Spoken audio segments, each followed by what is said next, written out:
Chapter 1. Hired Hands. For 10 years, I made the wine that made another family famous. Nobody knew. That was the arrangement. A cellar apron makes you invisible in a way a signature never does. People swirl the glass and praise the name on the label, never the hands that built what's inside it. They will say anything in front of the woman coiling hoses in the dark of the barrel room because a cellar hand is a tool with a pulse. I learned more about who the Ardens really were at 4 in the morning, topping barrels by lantern, than I learned in 12 years of every contract they slid across the tasting bench and told me to sign quickly and not read twice. This morning in the courtyard, the heir who will inherit a winery he cannot taste looked straight through me and said, loud enough for the harvest crew to hear, "Careful with those hands. You're here to move barrels, not to have opinions about them." I set the barrel down exactly level. They were about to give the Valley's grand prize to an anonymous vintner, the one whose blend, their whole heritage, was built on stealing. And the name in the sealed envelope was mine. 4:02 in the morning, and the barrel room breathed cold against my face the way it had for 10 years, the way it breathes for no one who is asleep.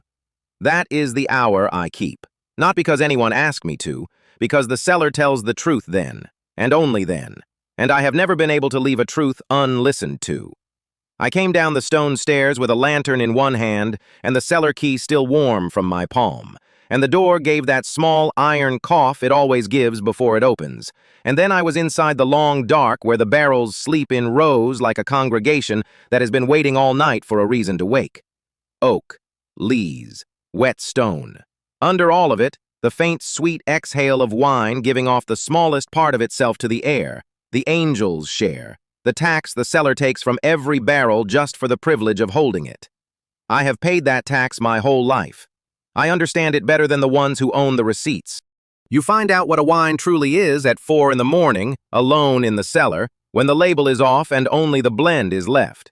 That is the only sentence I have ever fully believed. I have watched men in good jackets stand in that same room at noon, under the warm lamps we keep on for the tours, and swirl a glass and say learned things about minerality and tension and the family's philosophy of restraint, and every one of them was performing for the people watching him. None of them had ever stood here in the dark, where there is no one to perform for, where the wine cannot lie because you cannot lie back to it. You put your nose to the bung of a barrel at 4 in the morning, and the wine tells you exactly what it is and exactly what you did to it, and it does not care whose name is on the front. The North Slope barrels sat where I kept them, at the cold end, against the oldest wall, where the stone sweats and the temperature holds itself a whisper below the rest of the room. I did not go to them first. I never did. I made my round the way I always made it, hand flat on each barrel head as I passed, feeling for the small telltales, a stave gone dry, a hoop crept loose, the tacky weep of a seam that would need attention before it wept in earnest. The barrels knew my hand. That sounds like a thing an old woman says, and I am 40 and I say it. Wood remembers pressure. 10 years of the same palm in the same places, and the oak learns the shape of who tends it.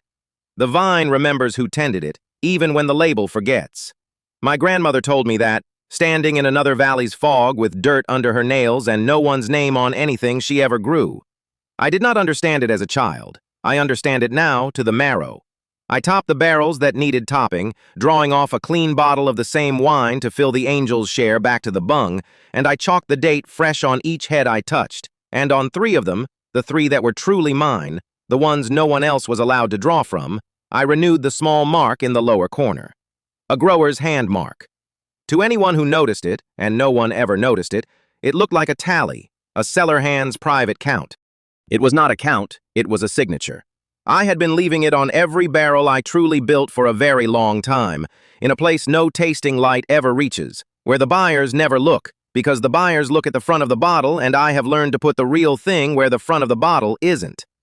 I set down the chalk and I stood in the hush, and I let the room be what it was. This is the part they never see. They think the cellar is a warehouse. They think the wine is made in the interview, in the photograph, in the sentence that ends with the family name. They have no idea it is made here, in the cold, by hands they pay by the hour and never look at twice. That is not bitterness. Bitterness is loud. What I keep is quieter than that, and colder, and it has a ledger. I grade people. I have done it so long it is not a decision anymore, it is a reflex, the way you flinch from a hot pan. Not by what they say to my face. Everyone is decent to your face when you are useful. I grade them by how they treat the people who cannot do anything for them. The pickers, the apprentice, the old vineyard man whose knees are going, the woman coiling hoses in the dark. Watch a man when he thinks the powerless are the only ones in the room, and he will show you every honest thing about himself, because he thinks honesty in front of the powerless is free. You can't see who someone really is until they've decided you're no one. I have been no one to the Ardens for 10 years. I have seen all of them completely. Pass, fail. I keep it barrel by barrel and I keep it clean, and I do not forgive an entry just because the person smiled at me the next day. 441. The service door at the far end scraped, and a lantern that wasn't mine came bobbing down the aisle, and I did not reach for anything to defend myself because I already knew the walk. "You're going to die down here one night," Genevieve said, "topping barrels for people who'd let you drown in a tank and then dock you for the wine." She came into my light with her collar up and her hands jammed in her apron pocket and her breath ghosting out of her, and she looked at the chalk on the barrel heads and the bottle in my hand, and she shook her head the way she'd been shaking it at me since we were both young enough to think the work would eventually be seen. "It's 4 in the morning, Clara." "It's the only honest hour," I said. "You always say that," she said it fondly. Genevieve Dubois had worked this floor almost as long as I had, and she was the one person in the valley who could make me almost smile. And she was sharp in a way the Ardens mistook for simple, because she was funny. And people who are truly listening are often disarmed by the ones who make them laugh. She missed nothing. She had missed nothing for years. I sometimes thought she was very close to seeing the whole of me and had decided, out of some old loyalty I hadn't earned, not to look directly at it. "They've got you doing the topping and the racking and the tour room reset before 6, because Victor restructured the overtime. You know what restructured means. It means they're not paying you for 3 of the 6 things you do." "I know what it means." "Do you?" She set her lantern on a barrel head, careful of my chalk without being told, which is a small thing, and I noted it. An old passing entry in the ledger reconfirmed. Genevieve, pass. 10 years of pass. "Because there's a thing going around the crew, and I want you to hear it from me and not from Sophia's mouth in front of everybody. There's a buyer." I did not move. In the cellar, at that hour, not moving is a kind of listening. "A real one," she said, "not the parade of jackets that come through and swirl and leave. Isabella heard Victor on the phone in the barrel office 2 nights ago. She wasn't snooping. She was pulling glycol lines in the next bay, and he didn't know she was there, and she came to me white as chalk. He wasn't talking about a partner. He was talking about a sale, the whole estate, and a restructure of the crew, which is a word for firing us, and—" She stopped, and I watched her make herself say the last part, because she knew what it would mean to me, even if she didn't know why it would mean so much. "The old vines, Clara, the north blocks, the 100-year heads on the top of the slope. He said the buyer wants those pulled to plant density, so the old vines come out. Come out! Like teeth." The cold end of the room, where my 3 barrels stood, seemed for a moment to be the only warm thing in it. The old vines. I had walked those blocks in fog so many mornings I could tell you which gnarled head threw fruit 2 days ahead of its neighbor. Vines that old don't give you much. A handful of fruit off each ancient trunk, small berries, concentrated. The whole slope may be yielding what a young, vigorous acre gives you in a corner. But that handful is the soul of the wine. That is the part you cannot buy or plant or hurry. That is 100 years of a place learning to be itself, and a family before this family, and a grandmother's hands before that, tending trunks that were old before any Arden signed anything. You pull those and the new vines will be green and eager and give you volume, and they will not, for 50 years, tell you the truth about that hill. And whoever the buyer was, something in me had gone very still and very certain about who would not wait 50 years. They would put the heritage name on a cheap, loud wine made anywhere, print it, sell it, and flip the empty hill. "Say something," Genevieve said. "Who's the buyer?" He wouldn't say a name on the phone. Isabella only got "the buyer" and 36 hours and "we signed the morning of the tasting." She watched my face and found nothing on it, because I keep nothing on it, and it worried her the way my stillness always worried her. "The morning of the tasting, Clara. That's the day after tomorrow. That's a day and a half. They're going to sell the ground out from under all of us the same morning Alistair stands up on that stage and takes his little bow, and use the whole circus as cover so nobody's looking at the paperwork." 36 hours. I turned the number over the way I turn a barrel sample in the glass, watching what it threw off. The Valley Grand Prize was the day after tomorrow, the great blind tasting, judged with the labels off. The one event in the Valley where, for a single afternoon, no name matters and only the wine in the glass can speak. The whole appellation would be there, the press, the buyers.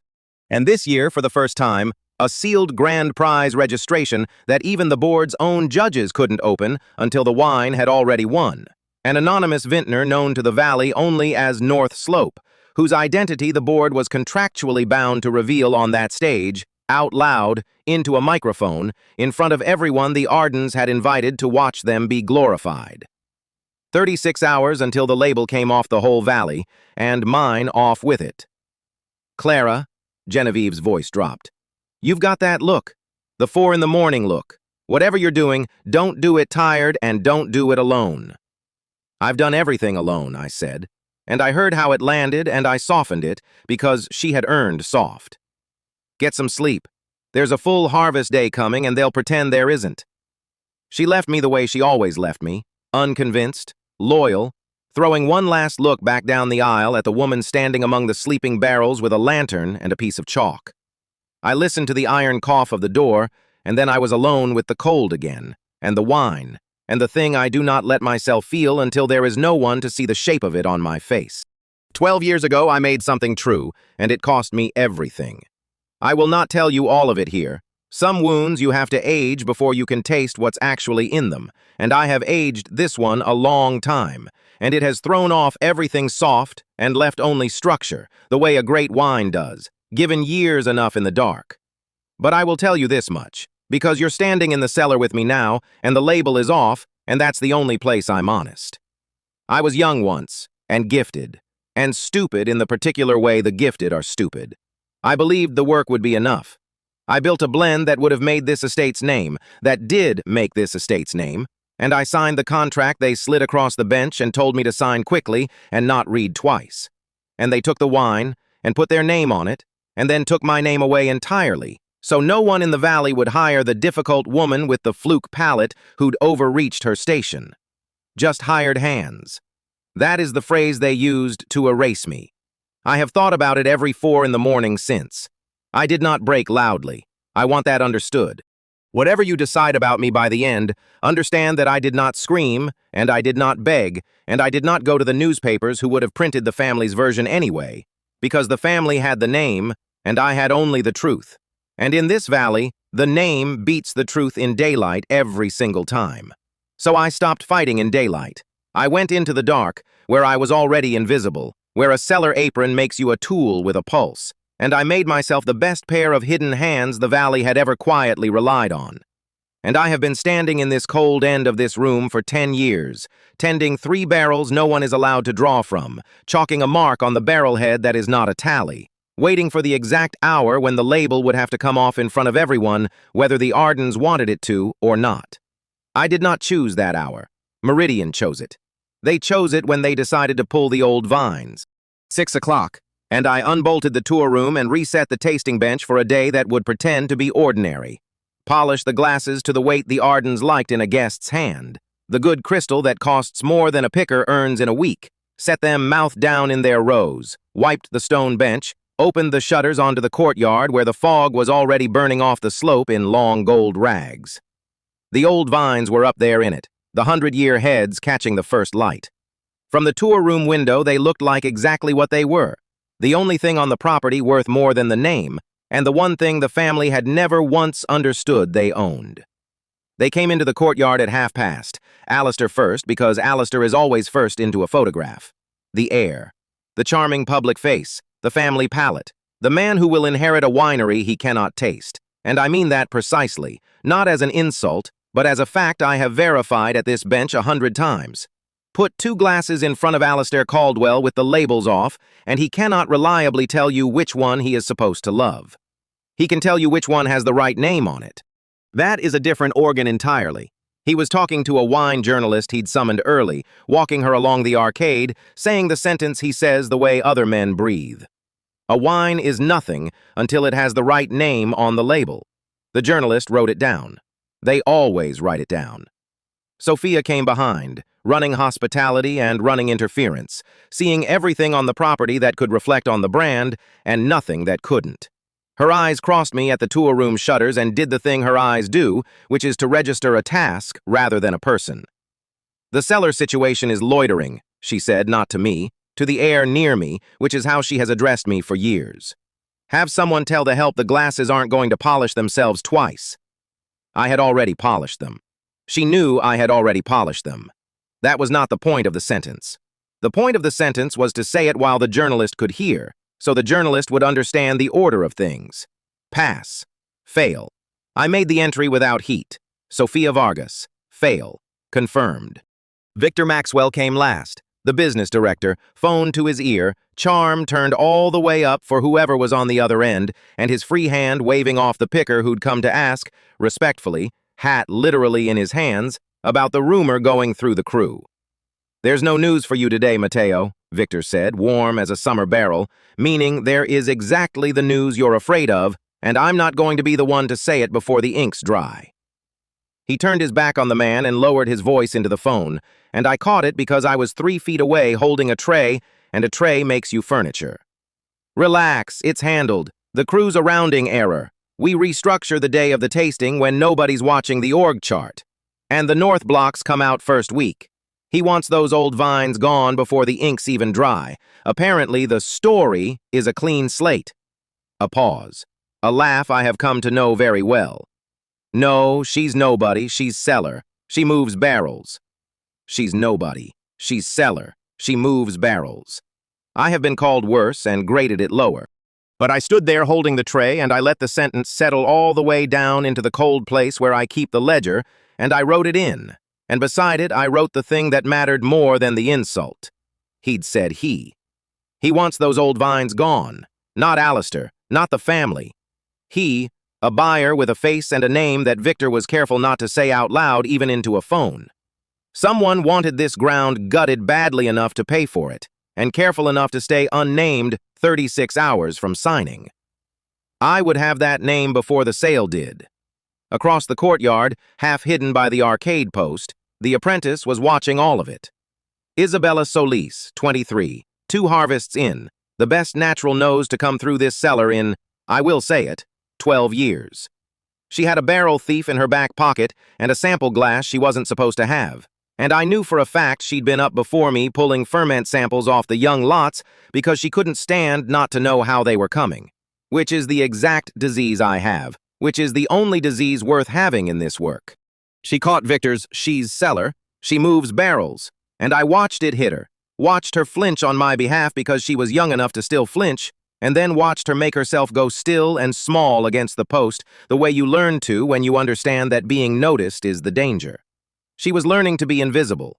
They were teaching her, exactly as they had taught me, and I knew with a certainty that had nothing to do with kindness and everything to do with a wound aged 12 years in the dark.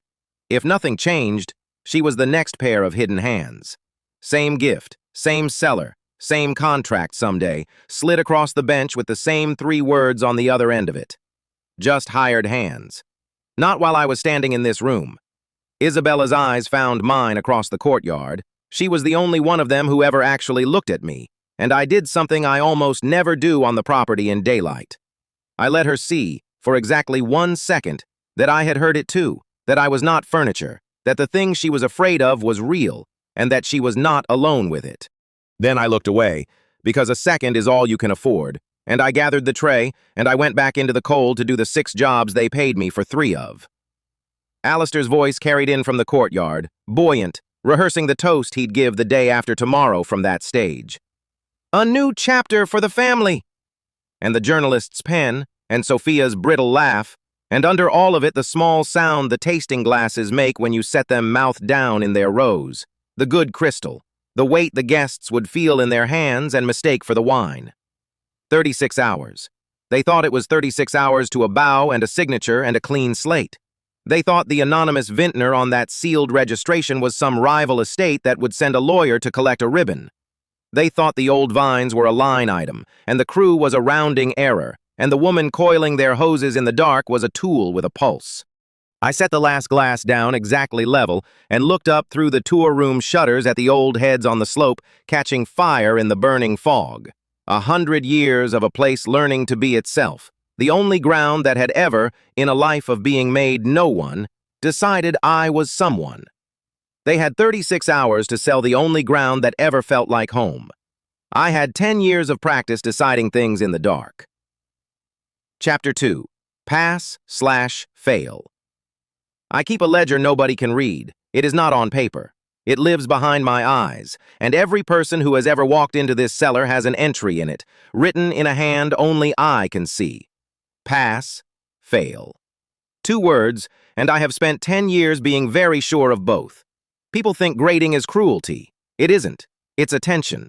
You watch how a person treats the ones who can do nothing for them, the cellar hand coiling hoses in the dark, the picker with grape-stained knuckles, the apprentice too tired to argue, and you learn everything you will ever need to know about who they are when the label is off.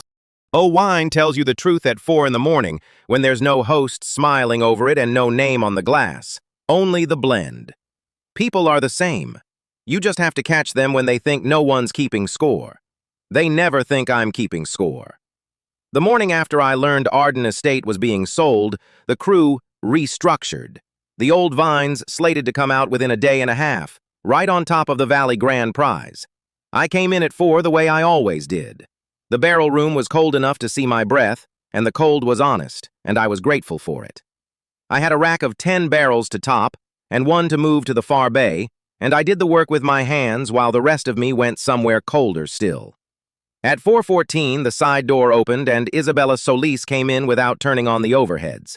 She thought I hadn't heard her.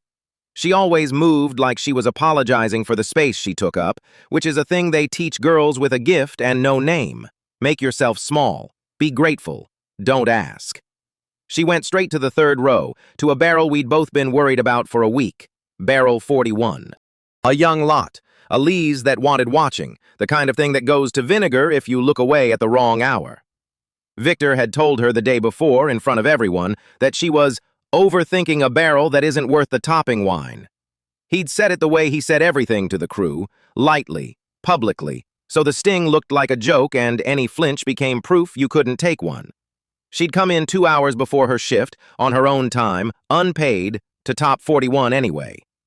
I stood in the shadow of the far rack and watched her do it. She warmed the topping wine in her hands first. I had shown her that, months ago. 1 sentence, never repeated, because cold wine shocks a barrel, and she remembered. She drew the bung, tasted from the thief with her eyes closed, and I watched her whole face change when she found what she was afraid of finding. Not vinegar, not yet, but the far edge of the meadow it grows in. She topped it, she marked the level. And then she did the thing that made me set down my mallet. She pressed her palm flat to the barrel head for a second, the way you'd steady something living, and she whispered to it. I couldn't hear the words. I didn't need to. I'd whispered to enough barrels in the dark to know she wasn't performing. Nobody was watching. That was the point. She thought nobody was watching, and she gave the wine her tenderness anyway, in a currency that would never appear on any invoice and would never be credited to her name. Pass. I wrote it clean, and I wrote it deep. Isabella Solis. Pass. The rarest kind. The kind who is good when it costs her and buys her nothing. She left before her shift started so no one would know she'd been in. I let her go without a word. Some gifts you protect by refusing to name them out loud. I'd learned that the expensive way. By 7, the cellar belonged to other people. That is the strange arithmetic of a working estate. The night is mine. The dawn is mine. And then the sun comes up and the ground I've tended by lantern is handed over to men who've never topped a barrel in their lives. Victor Maxwell arrived at 7:40 in a coat that cost more than the crew made in a month, and he arrived already talking. Victor was the business director, which meant he sold things, and the thing he was selling that week was us. I'd watched him for 4 years. He had 2 voices. There was the one he used on buyers and bankers, warm as a south-facing slope, all first names and shared laughter, a hand on the shoulder, a story about the family's 4 generations on this land. And there was the one he used on the cellar crew, which was the same warmth with the heat turned off, the words still smiling, the eyes doing something else entirely. You can't see who someone really is until they've decided you're no one. Victor had decided we were no one so long ago, he'd stopped bothering to hide it from us. He only hid it from the people who mattered. That morning, he walked a man in a gray suit through the barrel room, and I made myself furniture. This is a skill.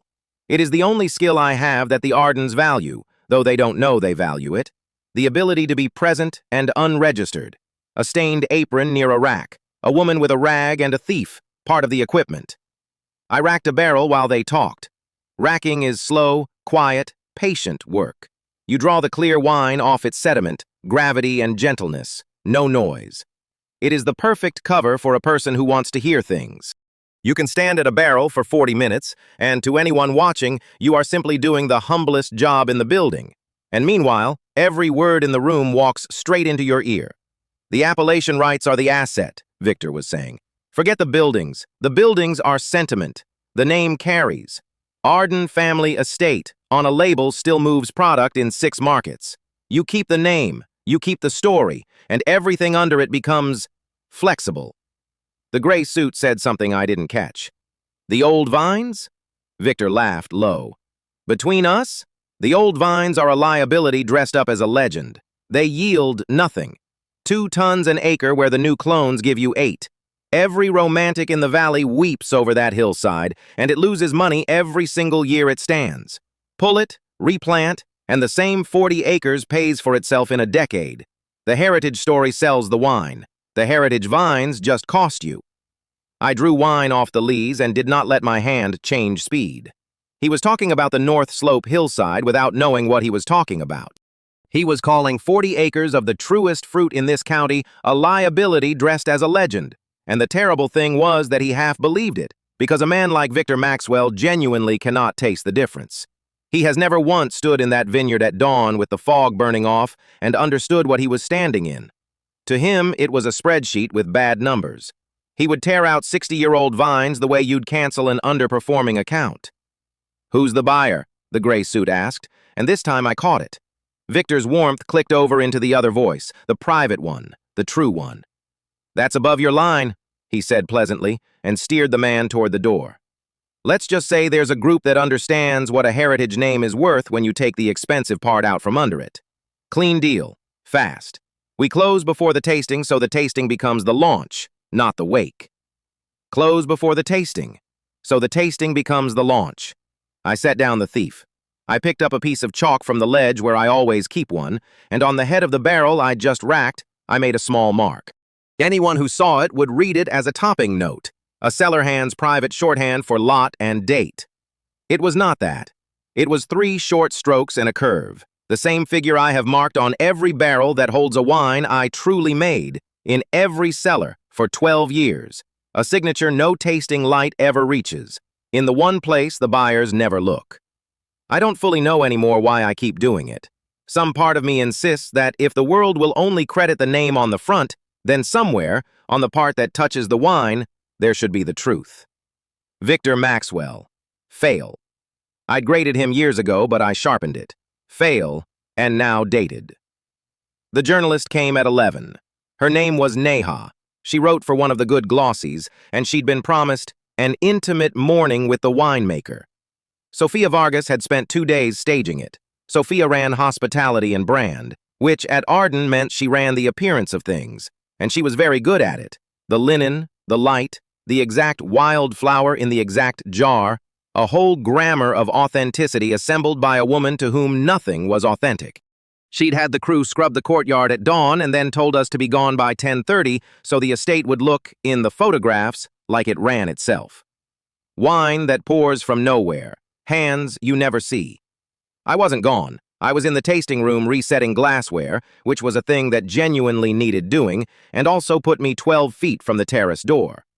Alistair Caldwell made his entrance at 11 exactly, in a soft gray sweater that had been chosen to say, "I don't perform, I simply am. He was handsome in the specific way of a man who has never once been told no by anyone whose opinion he counted. An easy, unearned handsomeness, the face of an estate. And he could talk about wine. God, he could talk.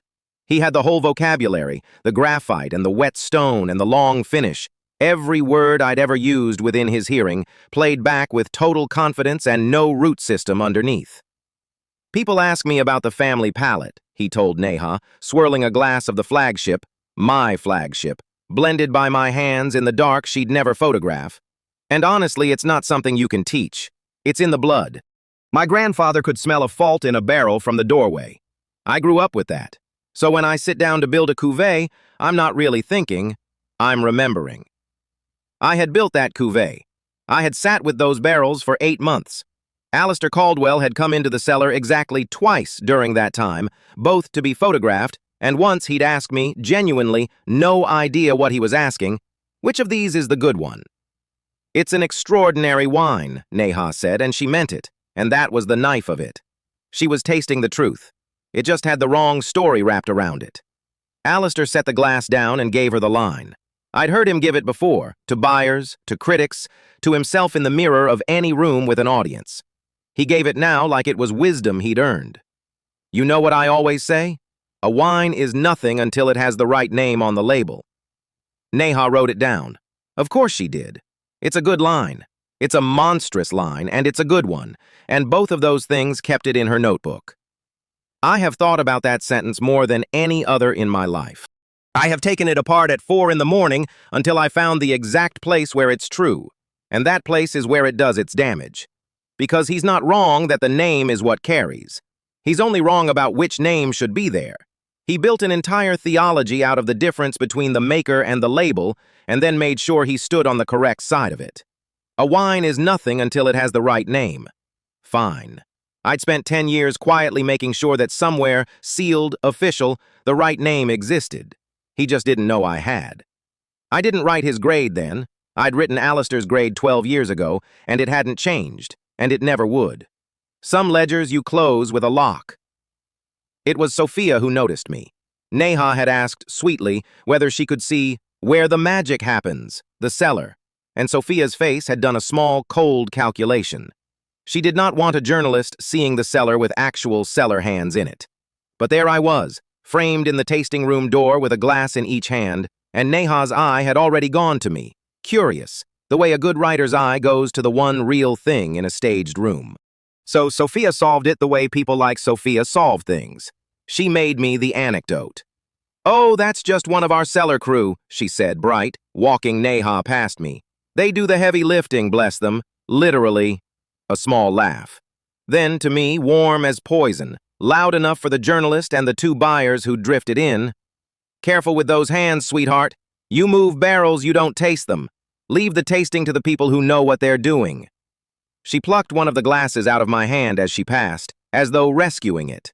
"We wouldn't want you getting ideas above the pay grade." Alistair, behind her, smiled the estate's smile and delivered his own. "She's been coiling hoses here longer than I've been running the place," he said, generous, a man being kind to the help.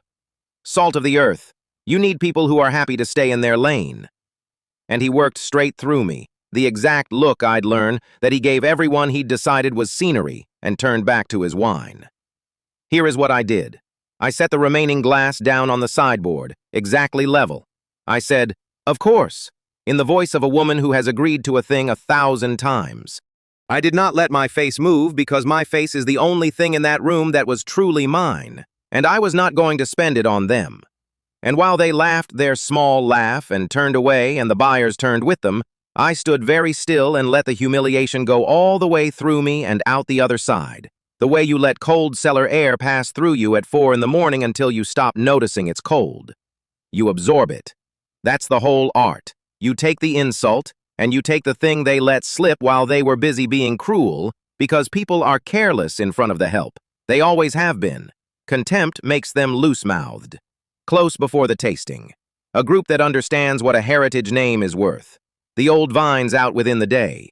Sophia had just told a national journalist that the woman who made this estate's wine wasn't fit to taste it, and in doing so, she'd told me, one more time, exactly how invisible I still was, which is to say, exactly how much room I still had to move. Sofia Vargas, fail. Not the loud fail of a victor. The other kind, the person who is cruel not from conviction but from status, who'd never hurt you if it cost her anything, and will grind you to powder if it makes the room laugh. She'd flinch, someday, I thought. She was the kind who flinched first, once the ground moved. I wrote her grade, and I left a little space beside it, the way you'd leave headspace in a barrel. Not everything is done fermenting. Neha, to her credit, glanced back at me once on the way to the cellar. Just a flicker. A writer noticing the one thing that didn't fit the frame. I gave her nothing. It wasn't her time yet. I finished the glasses, and I went back down into the cold. Arthur Adebayo was in the far bay when I came down, doing the slow arithmetic of a man who has walked these rows for 30 years, checking the pump-over schedule against the weather, against the feel of the fruit still on the vine, none of it written anywhere but in him. Arthur had managed this vineyard since before the Ardens understood what they had. His hands were the color of old oak and moved like they'd been born knowing what a barrel wanted. He was the one senior person in this whole operation who had never once, in 4 years, looked through me. He looked up when I came off the stairs, and he read my face the way he read fruit. One long, quiet glance, and he knew. "Sophia," he said, not a question. "And Alistair." I picked up my rag. "And a journalist to watch." He was quiet a moment. Then he did the thing he did, the small thing that kept me sane in that place. He nodded toward the barrel I'd racked and marked that morning, 41's neighbor, the one with the chalk figure drying on its head, and he said, low, so it stayed between us and the wood. "You moved that one to the cool bay before you racked it. Nobody told you to. You just knew it wanted it." He shook his head slowly. "They've got a air upstairs telling a magazine it's in his blood. And down here we've got the pallet, coiling the hoses." He said it the way you'd say something true and forbidden. The pallet. He'd called me that for 2 years, quietly, only ever when no one else could hear. And he meant it as the highest word he had. He had no idea how close to the bone it cut. He thought he was paying a cellar hand a kindness. He didn't know he was naming a ghost. I have been called many things in this cellar: sweetheart, the help, the cellar situation, salt of the earth, happy in her lane. Arthur Adebayo called me the pallet and meant it, and it was, most days, the only grade in the building I'd have hung on a wall. "Careful," I told him. "You'll give me ideas above my pay grade." Something crossed his face then, a shadow, old and private. "There was a winemaker years back," he started and stopped, and I watched him decide not to say it. "Never mind. You remind me of someone is all." He turned back to his rows. "Get some sleep, Clara. You keep hours that'd kill a younger woman." Arthur Adebayo. Pass. Written years ago. Never once amended. I didn't get sleep. I stayed down in the cold with the barrel I'd marked, and I ran the day back through, insult by insult, word by word, the way I'd rack a wine, drawing the clear part off the sediment, letting the noise settle out until only the meaning was left. And what was left, when it settled, was not the humiliation. I'd swallowed harder than Sofia Vargas 12 years ago and kept my feet. What was left was the shape of a thing I hadn't let myself look at straight. They were selling. Fine. A family drowning in debt sells. I'd known the estate was underwater longer than they'd known I knew. But you don't rip out 60-year-old vines and salt the ground of the best hillside in the county just to unload a property. You don't do that for sentiment or spite or even simple failure. Pulling those vines destroyed the one thing that made the land worth more than dirt. No ordinary buyer wants that. A person who loves wine wants those vines. A person who loves money wants the story the vines tell, printed cheap on a bottle of something else, while the hillside gets flipped for whatever 40 flat replanted acres will bring. Victor had said it himself, and I'd been too busy bleeding to hear it clean. A group that understands what a heritage name is worth when you take the expensive part out from under it. That is not a buyer. That is a raider. That is a plan. I stood in the barrel room a long time, the cold breath of the cellar moving past me, the chalk figure drying on the oak where no tasting light would ever reach it, and I understood that I had been grading the wrong people. Victor, Sophia, even Alistair, they were the hands. They were doing this, but they weren't the reason. Someone had made the numbers work. Someone had promised them enough that a family who'd spent 4 generations wrapping themselves in this ground was willing to gut it in 36 hours and call it a new chapter. Someone wanted this estate gutted badly enough to pay for it. After 10 years of silence, I decided to find out who. Chapter 3. The Ember Blend. There is a particular silence that lives in a barrel room after the last person leaves, and I had been sitting inside it for so many years that it had stopped feeling like absence and started feeling like company. That night, after Alistair's voice had finished ringing off the courtyard stone, after Sophia had swept her cliggery past me the way you sweep crumbs off a table, I did not go home.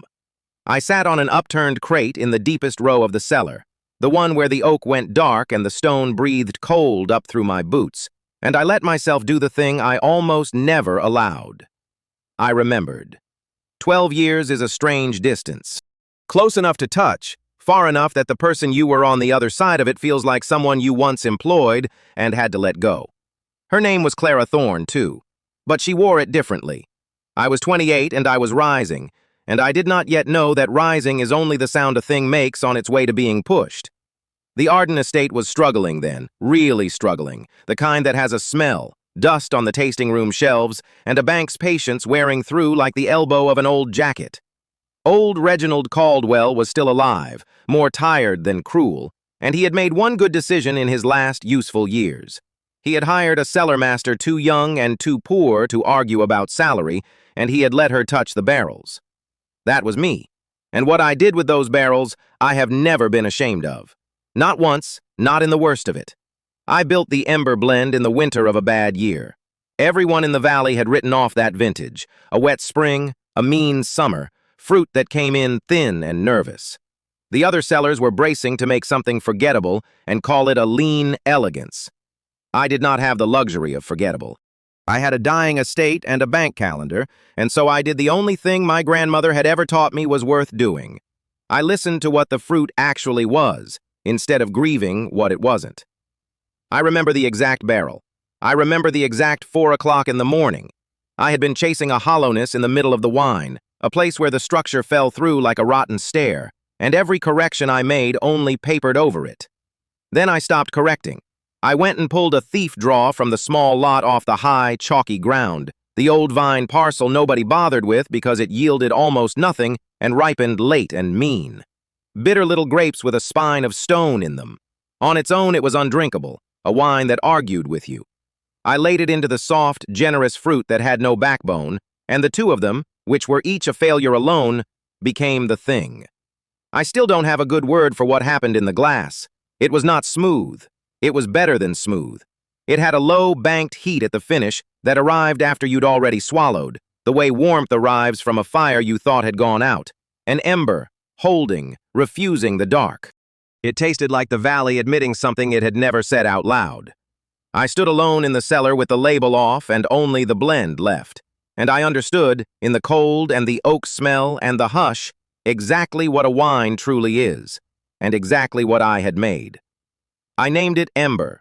I marked the barrel head with my hand, a small cipher, 3 strokes and a curl, the way Elena Thorne had marked a vine rose she tended so she would know in the morning which she had pruned by feel in the dark. The vine remembers who tended it, she used to tell me, even when the label forgets. I did not understand yet how much I would need that to be true. Arthur Adebayo worked that harvest. He does not know it was mine. He was younger, his back straighter, and he stood in the doorway the night I finished the assemblage and I gave him the glass without a word, and I watched his face do the thing that only happens 2 or 3 times in a working life. He didn't say it was good. He said very quietly, "Where has this been?" As though the wine had always existed and had merely been waiting on us to be ready for it. I thought about Elena a great deal that winter.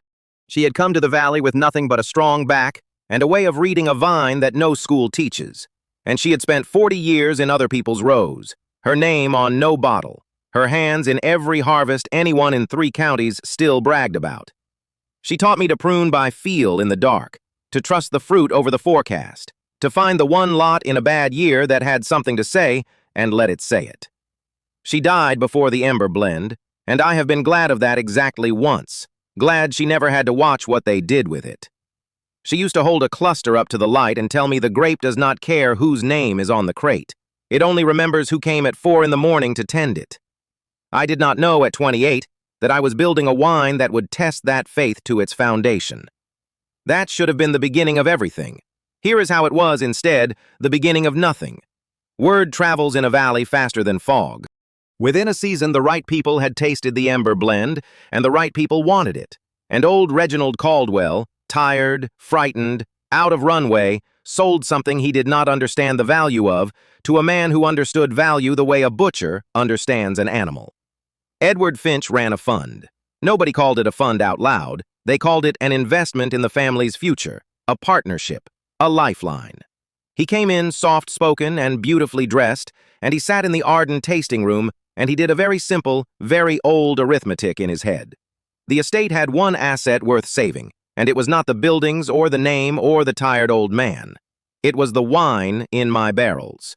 And the wine in my barrels had one flaw from his point of view, which was that everyone in the cellar knew whose hands had made it. You can buy an estate. You can buy a name. You cannot, it turns out, buy a story cleanly if there's a living witness standing in the middle of it in a stained apron. So Edward Finch did not buy the story. He erased the storyteller and let the story stay.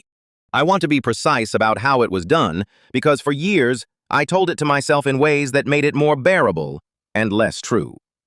There was no single monstrous moment. That is not how they take your life. They take it in a series of small rooms, each one reasonable, each one deniable. First, the blend became the family cuvée. Not stolen, reframed. A heritage. Alistair Caldwell, old Reginald's son, was my age and had a face the cameras loved, and a palate that could not have found the fault line in that wine with a map. But he could tell a story.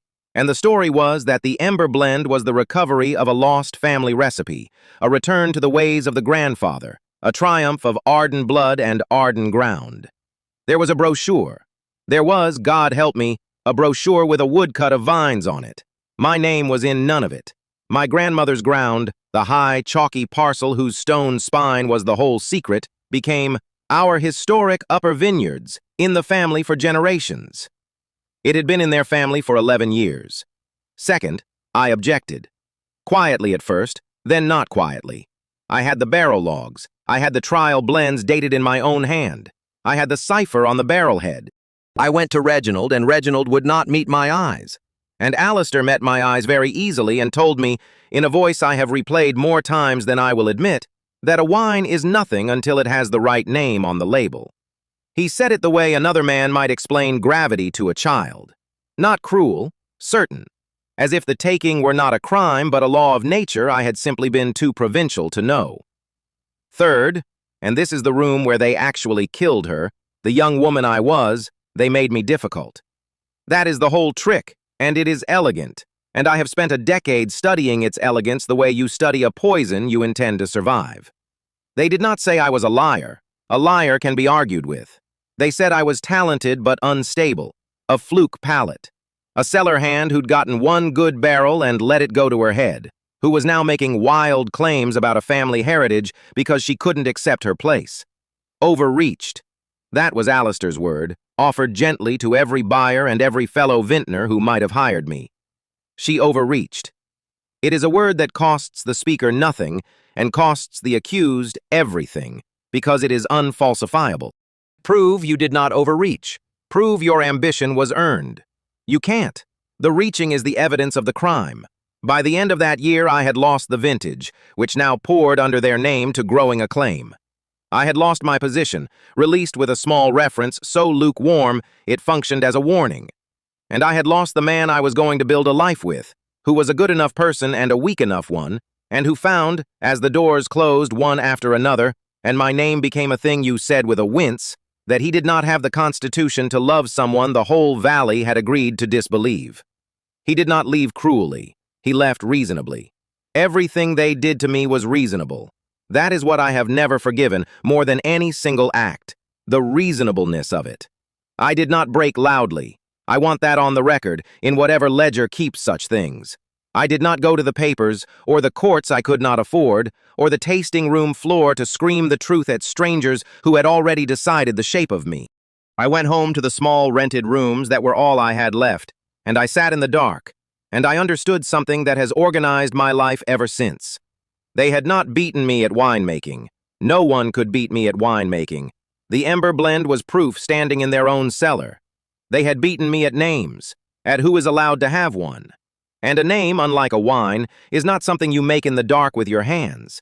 It is something a valley grants you, or withholds, and they had convinced the valley to withhold mine. So I stopped asking the valley for a name. This is the part I have never told a living soul, and I told it to the cold and the oak that night on the crate, because the deadline coming for us all was going to drag it into the light whether I was ready or not. I registered with the appellation board under a label that had no face. The rules allowed it. A vintner could bottle under a mark and keep the individual behind it sealed, so long as the wine met the standard and the papers were in order. My papers are always in order. I called it North Slope, for the cold, chalky, north-facing ground my grandmother had tended, the ground the Ardens now bragged about owning. It was a private joke I told to no one for 10 years. Every time Alistair Caldwell praised his historic upper vineyards, he was praising the name of the ghost who was quietly eating his estate from underneath. I want to be honest about how long that took because the film version of A Life Like Mine skips the years that actually happen. It did not take a season. It took most of a decade to become the thing I am now, and the early part of it was not vengeance. It was survival dressed up as strategy so I could stand to keep going. There were months I could not have told you the difference between patience and giving up. There were bottles I made under North Slope that no one noticed, in cellars so small they've since been swallowed by their neighbors. Nobody hands a nameless woman a reputation. You assemble it in the dark, one saved vintage at a time, the way you assemble a blend, and you do not get to know while you're doing it whether it will ever amount to anything or whether you are simply a ghost pouring good wine into an indifferent valley. I made wine for other people at first because I had to eat. Small cellars, failing ones, the kind of client who cannot afford to care where the talent comes from and cannot afford to gossip about it either. I was the consultant they didn't name in the brochure, the hands that came in the off hours, the phone number passed sideways between desperate owners. Get her. She can fix it. Don't ask. Don't say. Within 3 years, a good half of the valley's admired wines had my thumbprint pressed invisibly into them. Within 5, they were bringing me the entries for the very tastings I was barred from attending under my own name. I judged the valley's palate from inside its own bottles, and the valley never knew it had let me back in through the cellar door it thought it had bolted. And here is the cruelest and most satisfying thread of it, the one I could not have designed if I'd been clever enough to try. Arden itself began to fail again. Alistair could sell the Ember blend, but he could not make the next one, and the next one is the whole game. A single stolen vintage buys you a decade of decline. So, slowly, through intermediaries who did not know they were speaking to the person they were describing, the Arden Estate began quietly retaining a certain reclusive consultant to steward the heritage cuvée. They hired me to keep making the wine they had stolen from me. They paid a holding company for the privilege of my hands. And I said yes. People will ask why. I have asked myself, at 4 in the morning, more times than I have asked anything else. Part of it was the wine. I will not pretend to a purity I don't own. That blend was mine, the truest thing I ever made, and the thought of it dying in the hands of a man who could not taste it was worse to me than the thought of him profiting from it. A mother does not stop tending a child because it was stolen. She finds a way to stay near enough to keep it alive. I could not have my name on it. I could keep it from being ruined. For a long time I told myself that was enough, and for a long time it nearly was. And part of it, the part I am less proud of, the part that is penance and not love, was that I wanted to watch. I wanted to be in the room. You cannot see who someone truly is until they have decided you are no one. And they had decided I was no one so thoroughly that they said everything in front of me. So I came back onto the Arden cellar floor, older, weathered, my hair gone gray early and my hands gone rough, using the plain surname and no story, hired as senior cellar help by people who never once connected the quiet woman coiling their hoses to the fluke pallet cellar master they'd run out of the valley a lifetime ago. Different look, different bearing. Grief does that. It recarves a face. Even Arthur, who had loved the Ember harvest, who had said, "Where has this been?" looked at me for years and saw only the palate, only a stranger who happened to be very good. He said once that I reminded him of someone. He never finished the thought. I never helped him. I graded them from the crate in the dark. That is the honest word for what I did for 10 years. I kept a ledger no one was allowed to read, and I marked every one of them by the only test that has ever told me the truth about a person. Not how they behave toward the powerful, but how they behave toward the one they've decided is furniture. Alistair. Victor. Sophia. Every buyer who handed me a coat without a glance. Pass and fail, barrel by barrel, year by year, a decade of grades accumulating in the cold like sediment, waiting. But I did more than watch, and this is the second thing the deadline was about to pull into the light. A name I could not get back. But ground. Ground is bought with money and patience, and I had learned to make both. Under a holding company with a gray, forgettable name, Greywater Cellars, I began to buy. Not loudly, never all at once. A distressed parcel here when a neighbor failed. A mortgage note there, purchased at a discount from a bank that only wanted the trouble off its books. I bought the appellation rights to my own Ember blend back from the board the year they lapsed, and Arden was too disorganized to renew them, so that the legal soul of that wine, the right to say what it is and is not, came home to me while the label stayed on their bottles. And slowly, parcel by parcel, note by note, I bought the Arden Estate's best slopes, the high, chalky ground, my grandmother's ground, the stone spine of the whole secret. On paper, the Ardens farm it. In fact, they lease it now, from a company they have never met, and they are drowning. They have been drowning for years, in a debt whose largest and quietest holder sweeps their cellar floor at 4 in the morning. I owned the soul of the thing that erased me, and I said nothing, and I waited. 10 years of vigil. 10 years of penance and grade. I told myself I was building leverage. The truer thing is that I did not act because acting would have meant it was over, meant stepping out of the cold and the oak and the safe invisibility into the light where they could see me and lie about me again. There is a cowardice that looks exactly like patience. I lived inside it a long time. So why now? That is what the deadline had come to demand of me, sitting there on the crate. Because a stolen vintage you can survive. A stolen future you cannot. Alistair was selling, not restructuring. Selling, to a fund that would rip out the old vines, my grandmother's vines, and mass-produce a hollow thing under the stolen name and flip the ground like a house.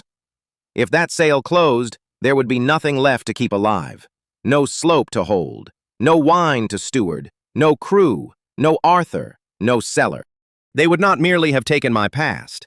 They would salt the ground it grew from, so nothing of mine could ever grow there again. And there was Isabella. I had watched her for 2 seasons, the way you watch weather coming over a ridge. Young, poor, too talented to be safe. I had seen her fix a struggling ferment by feel, in the off hours, and tell no one, and let a lesser hand take the credit because she did not yet know that generosity is a door thieves walk through. I had heard Sophia call her the help. I had heard the plans, half-formed, to make her the reliable, invisible hands the estate would run on for the next 20 years, gifted enough to carry the wine, powerless enough to never carry her own name. I knew that plan. I knew it from the inside of my own life. They were building her a cellar exactly like the one they had buried me in, and she was walking into it smiling, grateful for the work. She was who I had been, before the small, reasonable rooms. Same gift, same danger. And I understood on the crate that if I stayed in the cold and let the sale close and kept my safe silence, I would not just be failing my own erased name. I would be handing them the next pair of hidden hands. I would be doing to Isabella, by my inaction, what the Valley had done to me by its agreement, leaving her to be ground down invisibly by people who would praise the wine and forget the hands. Clara Thorne did not raise a woman who lets the vine be planted and forgets who tended it. I stood up off the crate. The cold came up out of the stone the way it always had, and for once, I did not mind it. I ran my thumb across the head of the barrel beside me and found, without needing light, the small cipher I had cut there years ago under the name they had told the Valley to disbelieve. 3 strokes and a curl. Still mine. The vine remembers who tended it, even when the label forgets. I had spent 10 years proving the label could be made to remember too, if you owned enough of the ground it stood on. Alistair Caldwell put his name on the wine that ended my life. Tomorrow he planned to sign away one more. He was not getting a third signature without mine. Chapter 4. The Buyer. A locked door means nothing to the person who owns every key and is trusted with none of them. I had held the ring of cellar keys for 10 years. Not because anyone gave me authority, because someone had to be the last body in the building when the lights went off, and the last body is never important enough to be a suspect. I topped the barrels at midnight, bled the lines, reset the tasting room so that when Sophia arrived at 9, the glasses were already breathing on the bench, spaced a thumb's width apart, the way she liked and never once thanked me for. I locked the cellar. I locked the offices when Victor forgot, which was most nights. And in the hours between the last car crunching out of the gravel lot and the first fog lifting off the slope, the whole estate belonged to me the way a wine belongs to no one until it's poured. You can't see who someone really is until they've decided you're no one. They had decided that about me a long time ago. So they left their doors unlocked in front of me. They left their calendars open on their screens. They left their sentences unfinished when I walked in, because a cellar hand coiling a hose is furniture with a pulse, and no one guards words in front of furniture. That was how I learned at 1:40 a.m. exactly what they were selling, and to whom. 1:40 a.m. I started in Victor Maxwell's office because Victor was lazy, and lazy men leave the clearest trail. He shredded what he thought mattered, and left the rest fanned across his desk like he expected a maid to admire it. What he shredded went into a bin under the credenza, and the bin was mine to empty. One of the thankless chores that had migrated to me over the years, the way all thankless things migrate to the person no one looks at. I did not empty it. I sat on the floor with it and put it back together. 12 years of blending teaches patience with fragments. A wine is 1,000 small decisions reassembled into one whole, and a shredded page is only a puzzle that smells of toner instead of oak. I laid the strips on the cold concrete under the desk lamp and matched the torn serifs, and the document rebuilt itself under my fingers like a barrel sample clarifying overnight. It was a letter of intent, not from a bank. Not from the Regional Heritage Revival Fund Alistair had been quoting to the wine press for a month, the one that was going to reinvest in the family's future and expand the estate's footprint, and every other soft, green-sounding phrase he'd learned to say with his chin lifted. There was no revival fund. There was a buyer. Meridian Estates Group. I sat very still and let the name settle the way I let a first sip settle, not swallowing, waiting to see what was underneath. Meridian. A group. Groups don't have hands. They have positions. And the position at the bottom of the page, the signature line waiting for its countersignature, belonged to a managing partner. Leo Finch. The concrete under me did not get colder. It only felt that way. I knew the name Finch the way you know cork taint, instantly, in the back of the throat, before your mind catches up. Edward Finch. 12 years ago, when the Ardens took my Ember blend and put the family name on the front of it, and my name into a blacklist that followed me from valley to valley, it was Edward Finch's fund that wrote the checks. Edward Finch, who understood before anyone in wine did, that the cheapest thing in the world to steal is the work of someone no one will believe. Take the maker's best thing for nothing. Erase the maker so there's no one to tell the story. Keep the name on the label, because the name is the only part the buyers ever taste. Edward had died 4 years ago. I'd read it in a trade paper, 3 lines, no photograph. I had felt nothing I could name, and I'd gone back to topping barrels. His son had inherited the playbook. 2:05 a.m. I photographed the reassembled letter with my own phone, the cheap one. The one registered to a name that is not Clara Thorne. And then I put every strip back into the bin exactly as it had fallen. That is the discipline. You do not take the evidence. You take the knowledge and leave the evidence sleeping, because the moment a shredded page goes missing, a lazy man becomes a careful one, and a careful Victor Maxwell was the last thing I needed with a day and a half left on the clock. Grade held. Victor Maxwell. Fail. I had failed him months ago, the first time I heard him call the harvest crew seasonal overhead to a buyer's face. But I like to regrade. A grade you never revisit is just a grudge. He failed again, cleanly, no partial credit. There was more in the reassembled paper than the buyer's name. There was the shape of the deal, and the shape was the whole story. The public story, Alistair's story, the one for the press and the crew and the valley, was revival. Investment. A grand old family estate opening a new chapter, honoring its heritage into the future. That was the label. The blend under the label was this. Meridian would buy Arden Estate and tear out the old vines, the 60- and 80-year-old head-trained survivors on the upper slopes that gave almost nothing per acre and gave everything to the wine. The vines my grandmother's generation had planted by hand, and my hands had tended in the dark for a decade. Rip them out, replant fast and cheap and high yield, whatever a machine could harvest and a lab could correct. Then print the heritage name Arden, the family, the century of story, on a mass-produced label made from bought-in bulk juice. Sell it by the pallet into every grocery aisle in the country while the story still had shine on it. And when the shine wore off, flip the land itself. The dirt was worth more than the wine. It always is to men who can't taste. The vine remembers who tended it, even when the label forgets. My grandmother Elena said that to me in a language the Ardens never bothered to learn the name of, standing in a row of vines that were not hers and would never bear her name. She meant it as comfort. I had spent 12 years learning it was also a threat and a promise, depending on who was holding the memory. Leo Finch was going to make the vines forget. He was running his father's play at scale. Not one stolen blend this time, a whole estate, a whole heritage, hollowed out and worn like a coat.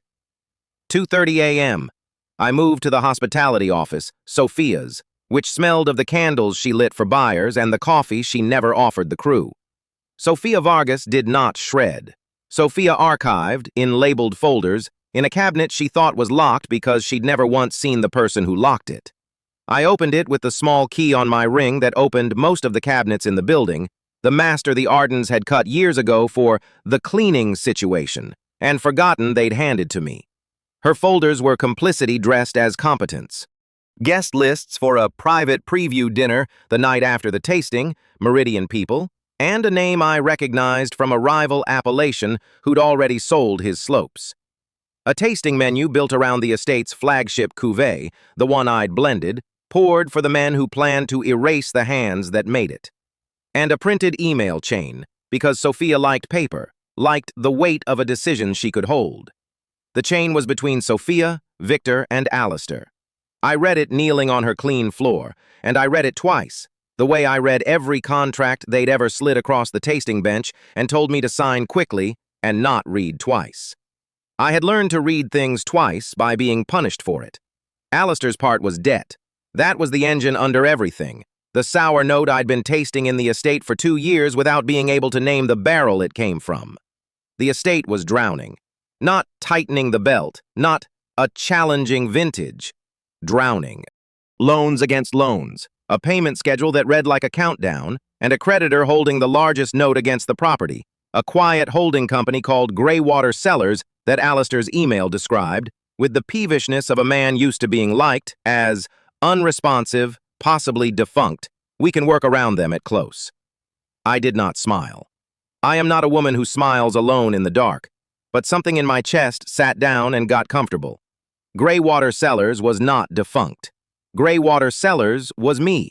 10 years of the Valley's secret work, 10 years of North Slope's quiet acclaim. Every anonymous barrel the whole valley leaned on without knowing whose hands had built it. All of it turned patiently into paper, into the largest note against the very ground the Ardens were now trying to sell out from under me. They were going to work around the creditor at close. They did not know the creditor emptied their shredder bins. Victor's part was the kickback. It was almost tender, how badly he'd hidden it. A consulting arrangement between Victor Maxwell and an entity 3 shells removed from Meridian, a facilitation fee that would land in his account 30 days after the sale closed, a bonus for delivering the estate cheap and quiet, for keeping the crew from organizing, for making sure nobody understood what revival meant until the vines were already on the burn pile. He was selling the ground out from under the people he called overhead, and getting paid a second time for their silence. Sophia's part was the smallest and, in a way, the one that cost me most to read. Sophia wasn't in it for money. Sophia was in it for the room, for being on the right side of the door when it closed, for the seat at the preview dinner, for the version of herself that got to belong to whatever the estate became. She had chosen the coat over the vines.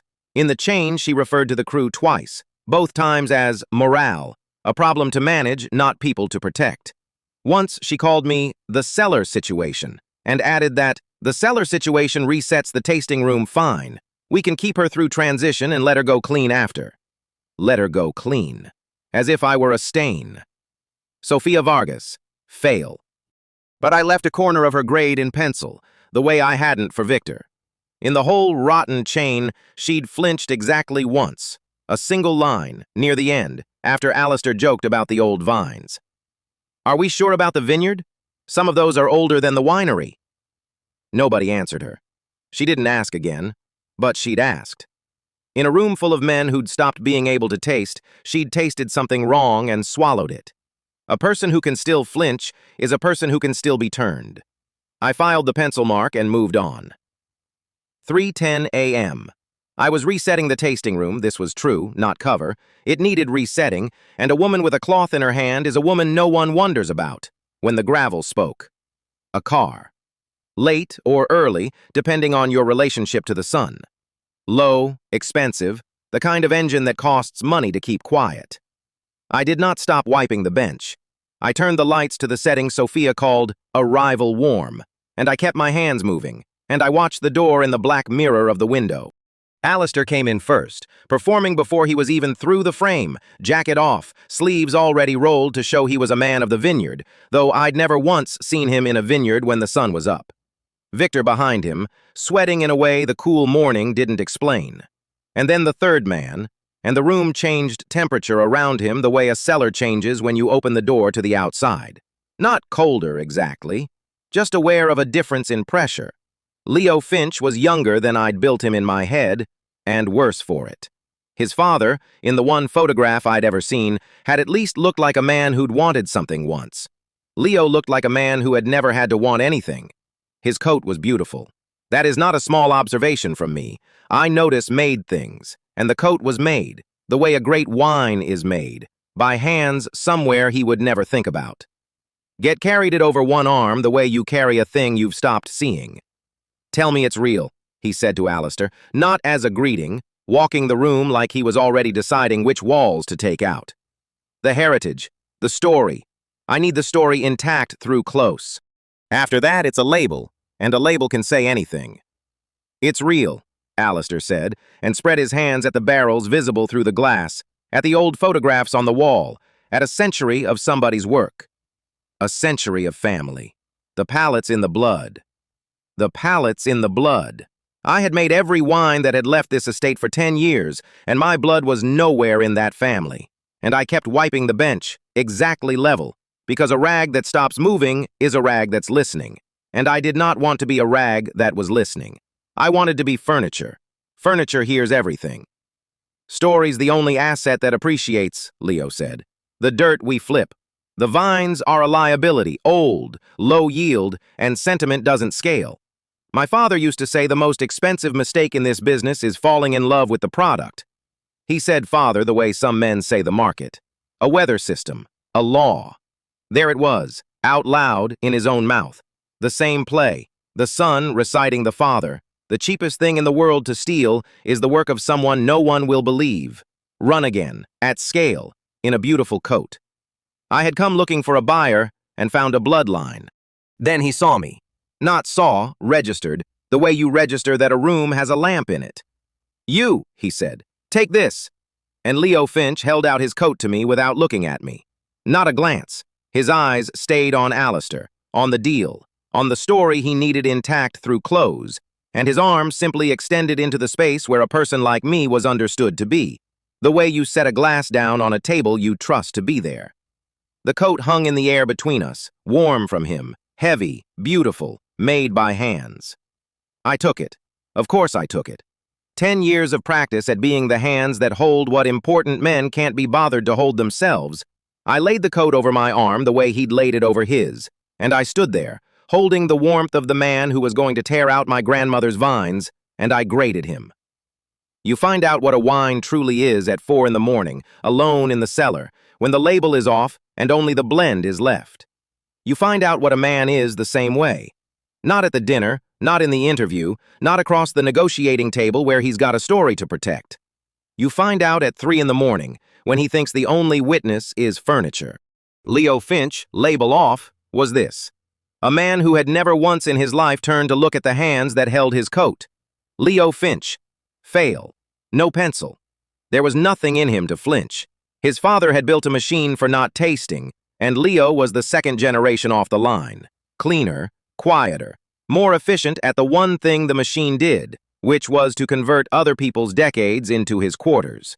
He was still talking to Alistair. "The apprentice," he said. "The girl. Solace." I did not move. The coat did not move on my arm. "What about her?" Alistair said, and there was a wariness under his charm now, because Alistair was a coward, and cowards can smell when the ground is about to be asked to hold weight. "She's talking," Victor said too fast. "To the crew, getting them stirred up about the vines, the transition. And there's a writer, one of the wine columnists, the earnest kind, does the Artisans of the Valley pieces. The girl's been feeding her. If that story runs before close, with the heritage angle, the old vines, the loyal crew getting cleared out..." He stopped, because he'd said the true shape of it out loud and it sounded like what it was. "Sentiment doesn't scale," Leo said again, mild, final. "But it can delay a close, and delay costs me. So..." He turned his hand over, a small gesture, dismissing a thing. "The apprentice is a problem. Deal with it before the tasting. Cleanly. I don't care how. Call it a performance issue. Call it whatever the paperwork needs to call it. Just make sure that by the morning of the sale, the sympathetic face of your loyal crew is not on the property and not talking to writers. Problems left standing tend to organize. I don't buy organized. I buy quiet. Deal with it. Cleanly. Let her go clean," Sophia had written, about me. It was always the same word from these men, clean, as if a person were a spill. Alistair didn't argue. Victor nodded like a man relieved to have his cruelty assigned by someone senior. And Sophia wasn't even in the room. But she would do the framing, I already knew it. She would find the paperwork the problem needed, because that was the seat at the table she'd chosen, the one on the right side of the closing door. They were going to remove Isabella Solis. Isabella, 24, who topped a leaking barrel of someone else's wine at midnight, and never mentioned it because she thought no one had seen. But I see everything. That's the whole of what I am. Isabella, who had a palate like a struck bell, and a name that would never be allowed on a label if these men had their way, who was being groomed, the way I had been groomed, to be the next invisible pair of hands, the next maker no one would believe. They looked at her and saw a problem to be cleaned before it could organize. I looked at her and saw the only thing in this rotten building worth saving: the vine reborn. Young Clara before the taking, before the 10 years in the dark, the same gift, the same danger, standing at the exact edge I'd stood at 12 years ago, one framed scandal away from being deleted from her own life. They had decided she was a problem to remove. I had decided she was the future. Leo Finch walked out into the last of the dark, and I walked to the door behind him, and I held his beautiful coat up so he could put his arms in without breaking his sentence to Alistair. And he did, still not looking, and he shrugged the warmth of me off his shoulders and out into the morning. His car spoke to the gravel and was gone. Alistair and Victor went to find whatever passed for sleep among men who'd just agreed to break a young woman's life to shave a few days off a closing. I stood alone in the tasting room I had reset, glasses breathing on the bench, the old photographs watching from the wall, and I did the last chore of the night. I went down into the cellar, past the flagship barrels that would carry these men's story into a tasting they were about to lose, and I stopped at the far rack, the small barrel that is mine, the one no one knows is a different wine than the label says. I put my hand flat on the head of it, on the tiny mark cut into the oak where no tasting light ever reaches, the signature I leave on every blend I truly make. And I felt the cold breath of the stone and the smell of oak and lees and the specific hush of a barrel room before dawn. Then I locked the cellar, my key. The click of it in the dark is the truest sound I know, the sound of a room becoming mine, the way it had been mine every night for 10 years while they slept and dreamed of the story they thought they owned. They believed they had a day and a half to clean the estate of everything that could tell the truth about them. They believed the biggest note against the land was held by a defunct company they could work around. They believed the cellar situation would reset the tasting room fine, right up until they let her go clean. And they believed Isabella Solis was a problem to be removed before the tasting. I believed she was the future of everything they were trying to bury. One of us was about to be proven right. Chapter 5. The Frame. A frame is a quiet thing to build. Nobody shouts. There are no raised voices, no slammed doors. There is only paper, and the particular calm of people who have decided that a person can be made into a problem and then made to disappear, without either of them ever having to look at her while she goes. I learned that on a Tuesday evening, from the far side of a stainless tank in Cellar 2, a hydrometer in my hand and my apron gone gray at the hip from a day of leaning on wet fittings. They did not know I was there. That is the first and last thing to understand about me. A senior cellar hand at the end of a shift is not a person in a room. She is part of the room's plumbing. I had spent 10 years teaching this estate to stop seeing me, and they had learned so well that Victor Maxwell walked into Cellar 2 with a folder under his arm and Sophia Vargas at his shoulder, and never once glanced at the tank 6 feet away, behind which a woman stood breathing slow and marking nothing. "It has to be tonight," Victor said, "before the tasting. If she's still on the crew when the buyers walk through, she'll open her mouth, and that girl's mouth is a liability." "She's an apprentice," Sophia said. Not defending her, measuring her. "Nobody writes about a fired one. They write about a fired thief," Victor said. "That's the difference. You don't cut dead weight, you cut a reason. Give the crew a reason and they thank you for it." I did not move. I have a scar across the base of my right thumb, an old cut from a coopering knife the year I made the wine that ended my life, and when I hold very still, it aches like a clock. It ached now. I let it. Isabella Solis was 23. She topped barrels without being asked. She had, 3 weeks ago, stayed until 2 in the morning to save a lot of press wine a lazier hand would have written off, and told no one, because she thought that was simply what you did. In my private ledger, the one I keep behind my ribs where no contract can reach it, her grade had been settled for a month. Pass. Clean.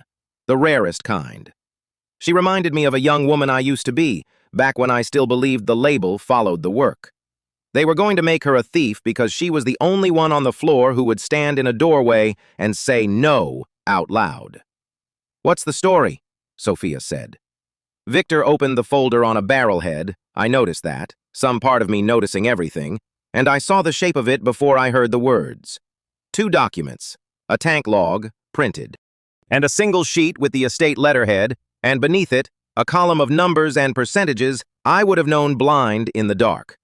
The blend formula. The blend. Varietal fractions, press cuts, the barrel rotation, the finishing note that is mine and only mine, and has been for 10 years under a name none of them have ever said aloud. "Leaked formula," Victor said. "The apprentice photographed the master blend sheet and sent it out. To a competitor, we'll say. Doesn't matter who, the accusation is the wound. And," he tapped the tank log, "she opened tank 9 on the 14th, off schedule, left it open, oxidized a barrel's worth of the reserve, sabotage and theft. Both is just so it holds." "She didn't open tank 9, Sophia said. There was a silence then that I have thought about many times since. Sophia Vargas was not a good person. I had graded her fail long ago for the way she called me the cellar situation, the crew, the help.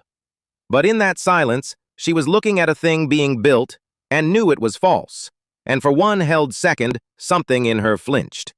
I marked the flinch. I keep a separate column for people who flinch. It is not a passing grade, it is a note. "No," Victor agreed pleasantly. "She didn't. That's why it has to be on paper before anyone thinks to check the real log. Once it's filed, it's the record." He smiled. "You'd be amazed what a person will believe if you hand it to them already believed. You'd be amazed what a person will believe if you hand it to them already believed. I have that line word for word. I collect the sentences villains say when they think the room is empty. They are always more honest with the plumbing than with each other." Sophia picked up the false formula sheet, and I watched her decide. "Whose printout is the real tank log?" "Mine. I'll edit it clean tonight and backdate it." He said this the way a man reads a grocery list. "The old log goes in the shredder, along with the real blend sheet. We put a doctored blend sheet in her locker, timestamp it to her, and by morning, Isabella Solis is a girl who stole the family's heritage and poisoned a tank on her way out. The crew loses its loudest voice and gains a lesson about loyalty. The family's heritage. I have made that heritage, every drop. I made it in this cellar before either of these two knew which end of a barrel to top, and I have watched Alistair Caldwell pour it and call it his blood for a decade. And now they were going to take one more thing that was mine, my blend sheet, my numbers, the shape of my mind on paper, and use it as the weapon on a girl whose only crime was that she was worth protecting. I did not move.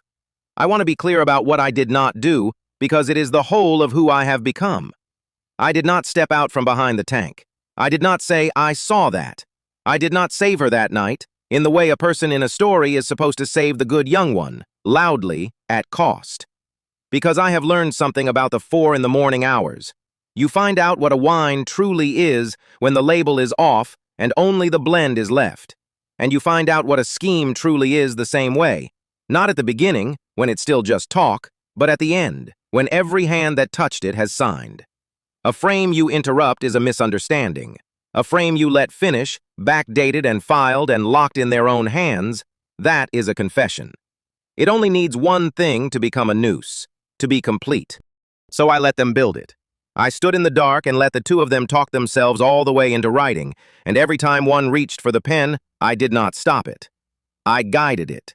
I have spent 10 years learning where these people are weak, and their weakness is that they cannot imagine being watched by someone they have decided is no one. You can't see who someone really is until they've decided you're no one. They had decided that about me long ago. It was the most expensive decision they would ever make, and they would not know the price until it came due all at once. They finished. Victor squared the folder. Sophia carried the doctored sheet toward the crew lockers with the walk of a woman running an errand. Victor took the real documents, the true tank log and my true blend sheet, to the office shredder down the corridor, and I heard the machine wake and chew and go quiet, and heard him leave whistling, a man who had just made a girl into a corpse of reputation and felt lighter for it. I waited 11 minutes by the ache in my thumb. Then I went to the shredder. 9:20 p.m. Here is a thing about shredders that men like Victor Maxwell never learn, because they have never had to make something whole out of what someone more powerful threw away. A strip-cut shredder does not destroy paper. It inconveniences it. The strips fall in order. If no one shakes the bin, the document lies in the basket in ribbons, still roughly in their rows. A torn thing waiting to be retended. I have retended a great many things in this cellar that other people were sure they had thrown away. I took the bin into the sample room, locked the door, and began. It was the most peaceful 2 hours I had spent in weeks, sorting the ribbons by the density of print, by the tea-colored edge of the old tank log paper against the bright white of the blend sheet. My scarred thumb steady now because it had work. The true Tank 9 log came back first. The 14th showed the tank sealed at 2214 by G. Frame's own access card, Victor's, not Isabella's. He had forgotten that when he decided to invent a version where she did it. Liars always keep too much truth in the very lie they build. It is the terroir of a lie. You can taste where it grew. The blend sheet came back second. My numbers in my hand.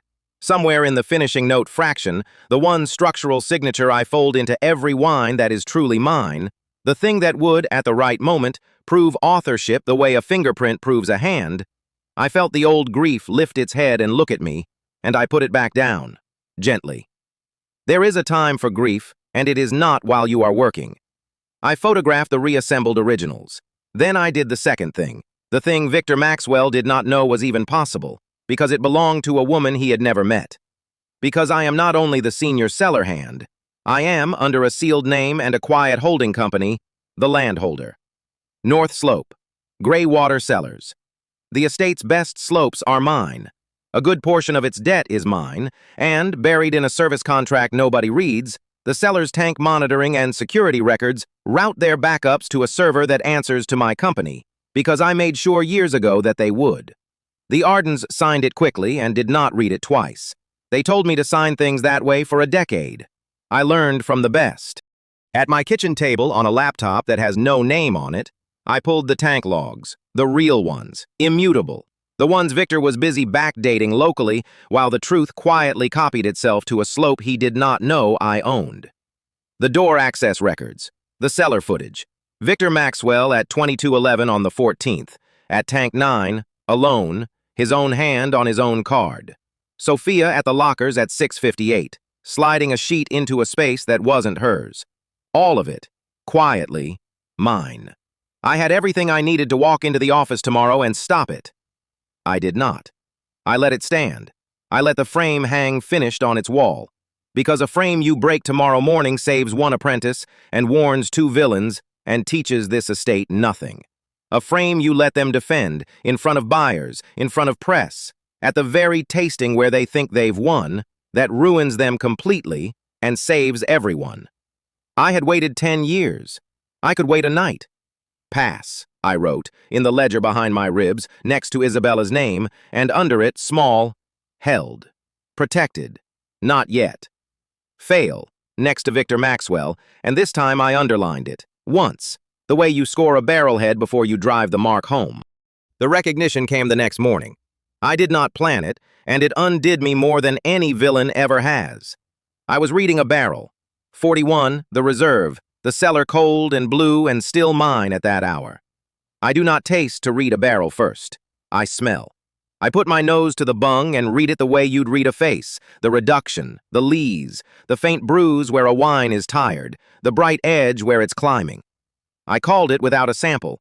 This one's turned the corner, racket Thursday, not before, and moved to 42. Genevieve Dubois was standing at the end of the row with 2 glasses in her hand and her mouth slightly open, looking at me the way you look at a word you've read 100 times and only now realize you've been mispronouncing your whole life. You read it by nose, she said. You called the racking window by nose. I've done that 1,000 times in front of you. No. She set the glasses down. Her hands weren't quite steady, and Genevieve's hands are never not steady. You've tasted in front of me 1,000 times. This, the nose, the exact window, the way you tip your head. She stopped, looking now at my right hand, at the scar white against the wet dark of the barrel. There was a photo, she said quietly, years ago before you came, pinned in the old crush pad office. A young cellar master with her sleeves rolled and a mark on her hand, laughing at the camera. And under it, somebody had written the name in grease pencil. C. Thorne, cellar master. I used to walk past it every harvest. And then one year the office was gone and the photo was gone. And everyone said she'd overreached and been let go. Difficult. A fluke pallet. And I believed it because I was young and wanted to keep my job. The cellar was very quiet. Somewhere a barrel exhaled the small living sound they make. Genevieve, I said. Say I'm wrong, she said. Say I'm losing it. I have kept this secret for 10 years against contracts and lawyers and my own grief. I did not keep it against Genevieve Dubois one more second, because she had earned the truth the honest way, the only way I respect, by seeing, when everyone else was told not to look. You're not losing it, I said. The photo was mine. The name is mine. It always has been. She crossed the row and did not hug me because we are cellar hands. She took my scarred hand in both of hers and turned it over and looked at the mark like a vintage she'd finally found the paperwork for. 10 years, she breathed. You've been coiling their hoses for 10 years.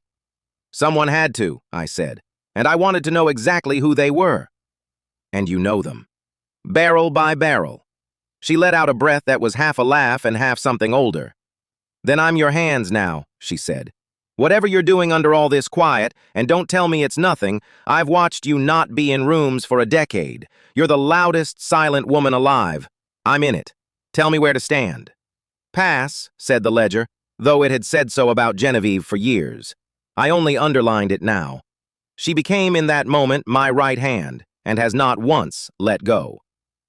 Arthur came to me that evening in the vineyard at the edge of the old block where the vines are older than the estate's arrogance and worth more than all of it. Arthur Adebayo has worked this land for decades, the one senior figure here who ever looked at me and saw an artist instead of a tool, who calls me, quietly, the palette, and means it as a title. We had grown closer through this long, strange autumn, the way two careful people do, slowly, in the margins, over a shared refusal to lie about the wine. He was troubled. I could see it in the set of his shoulders against the burning-off fog. "They fired the girl," he said. "Isabella. Theft, they're saying. Sabotage." He shook his head. "I've known that child 2 years. She'd sooner cut off her own hand than open a tank wrong." "I know," I said. "Then why aren't you—" He stopped himself, looking at me a long moment, and something in his weathered face gentled and grieved at once. "You're not surprised." "You've got something," he said. "It wasn't a question. You always have something, Clara. You move through this place like you've read the last page." He turned to the old vines, the fog taking the light and giving it back gold, and when he spoke again, his voice had gone far off and low. "I have to tell you a thing," he said, "and I've never told anyone, and I don't know why it's you except that lately you remind me of her, and it sat on my chest 12 years. The scar on my thumb ached. There was a young winemaker here years ago," Arthur said, "before your time. Gifted, God, gifted, the way you only see once. She made a blend one harvest that I have chased in my mind every vintage since. I worked that harvest. I carried the fruit in. And I knew, the whole crew knew, that what she made was hers, root to glass, hers alone. And I watched them take it." He was quiet a moment. "I watched them put another name on it and call it the family's blood, and tell the whole valley she was difficult, a fluke, hired hands who overreached so no one would ever hire her again. And I said nothing. I said nothing, Clara, because I had a wage and a family, and I was afraid. I have poured that stolen wine at 100 tastings and smiled. It is the one sin of my life I cannot set down." He didn't know. He was standing 3 feet from her and did not know. He looked at me with his whole ruined, honest heart open and said, "You remind me of her. The way you read a barrel. The way you go still when they insult you like you've decided something. She had that. I hope she found a way to make wine again. I hope somebody saw her." His voice caught. "Somebody should have seen her. I have been cold steel for 10 years. I did not flicker now either on the outside, but inside, something split clean down its length, quiet as a barrel giving up its stave, and I had to look at the vines a moment before I could trust my voice, because the man asking whether anyone had ever seen me was the one man who had, back when it mattered, and had been too afraid to say so, and did not know he was confessing it to her face. "I think she did make wine again," I said when I could. "I think she got very good at not being seen, and was watching to find out which people were worth the risk of being seen by." He looked at me strangely. "That's an odd thing to say." "It's an odd valley," I said. And I put my hand on his arm, my right hand, scar and all, and he did not read it, only covered it with his a moment, warm and unknowing, and I made him a promise I could not yet explain. "Arthur, when the tasting comes, whatever happens in that room, I need you to remember that you were kind to a cellar hand when it cost you nothing to look through her. In the ledger I keep, that counts for more than you know." "What ledger?" "An old habit," I said. "Pass. You've always been a pass." He laughed a little, confused and touched, and we stood in the last of the light while the fog burned off the slope, 2 careful people at the edge of the oldest vines, one of whom knew everything, and one of whom knew he had failed the very woman beside him and would, before dawn, be given the chance to grieve it. 11:50 p.m. I did my last round the way I always do. Locked the cellar, reset the tasting room, checked 41, which had turned its corner on schedule. On its head, in the dark where no tasting light ever reaches, I found the tiny cipher I'd hand-marked years ago. The thing that says, "Made here, by me, to anyone who knows to look under the wine instead of at the label," and pressed my thumb against it the way another woman might touch a photograph. Then I stood in the doorway of the barrel room, in the hush of that hour, and let myself understand the shape of what was coming. All of it, arriving at once like weather. The Meridian papers were drawn. Leo Finch's signature was ready. The removal crew for the old vines was booked. Victor had let it slip, squaring his folder, "by morning." I had the reassembled originals. Victor's card on Tank 9 in his own hand. Sophia at the lockers. The footage, the immutable logs. The whole finished frame hanging on its wall waiting to be defended by people who did not know it had already been unbuilt and rebuilt against them. Genevieve at my right hand. Arthur's whole guilty, tender heart, and the terrible gift of knowing that when he learned who I was, it would either break him or free him, and I intended it to free him. Isabella, fired and disgraced and clean, the future of this place if it was to have one worth saving. And under a sealed name, the slopes and the debt and the appellation rights to a blend a man was about to call his blood. And I had the timing because they had told it to me themselves, from the far side of a tank, when they thought the plumbing wasn't listening. The frame, the sale, the tasting, the sealed reveal of a vintner named North Slope, whom they had invited to their own execution without knowing it. All of it braided together, coming due on a single morning. They were going to sell the land out from under us at dawn. Dawn was the deadline I had spent 10 years refusing to meet. Chapter 6. 4 in the morning. The call came at 11 minutes past 1, and I answered before the second ring, because I had not been asleep. I was rarely asleep at that hour anymore. There was a version of my life, long ago, in which 1 in the morning belonged to rest. That life had been signed away 12 years back on a tasting bench, quickly, without reading twice. It was Genevieve. Her voice had lost its usual joke. "They opened the tank," she said. "The competition lot. Someone opened it." I sat up in the dark of the little house on the far parcel, the one nobody at Arden knew I owned, and put my bare feet on the cold floor, and felt the whole shape of the night arrange itself in front of me like barrels waiting to be graded. "Which tank?" I said, though I knew. "The flagship. The Ember lot for the grand prize entry. Tank 9. Manhwa's off, the inert gas is bled out, the top's open to the air like a wound." A pause. "Clara, it's been open long enough. In this heat, it's oxidizing by the hour, and the crew can't get in, the cellar's locked, and Victor changed the codes at midnight. The board says maintenance. It says maintenance, Clara, at midnight, the night before the tasting." I was already reaching for my apron. A theft goes down smoothest when it wears the face of an accident. A tank does not get accidentally opened at midnight, but it can be made to look accidental in the morning, in the paperwork, in the shrug Victor Maxwell would give the buyers. So sorry. A cellar crew error. The old lot spoiled. Nothing to enter. And under the noise of that ruin, quietly, on a table in the office with the good lamp, a sale would get signed.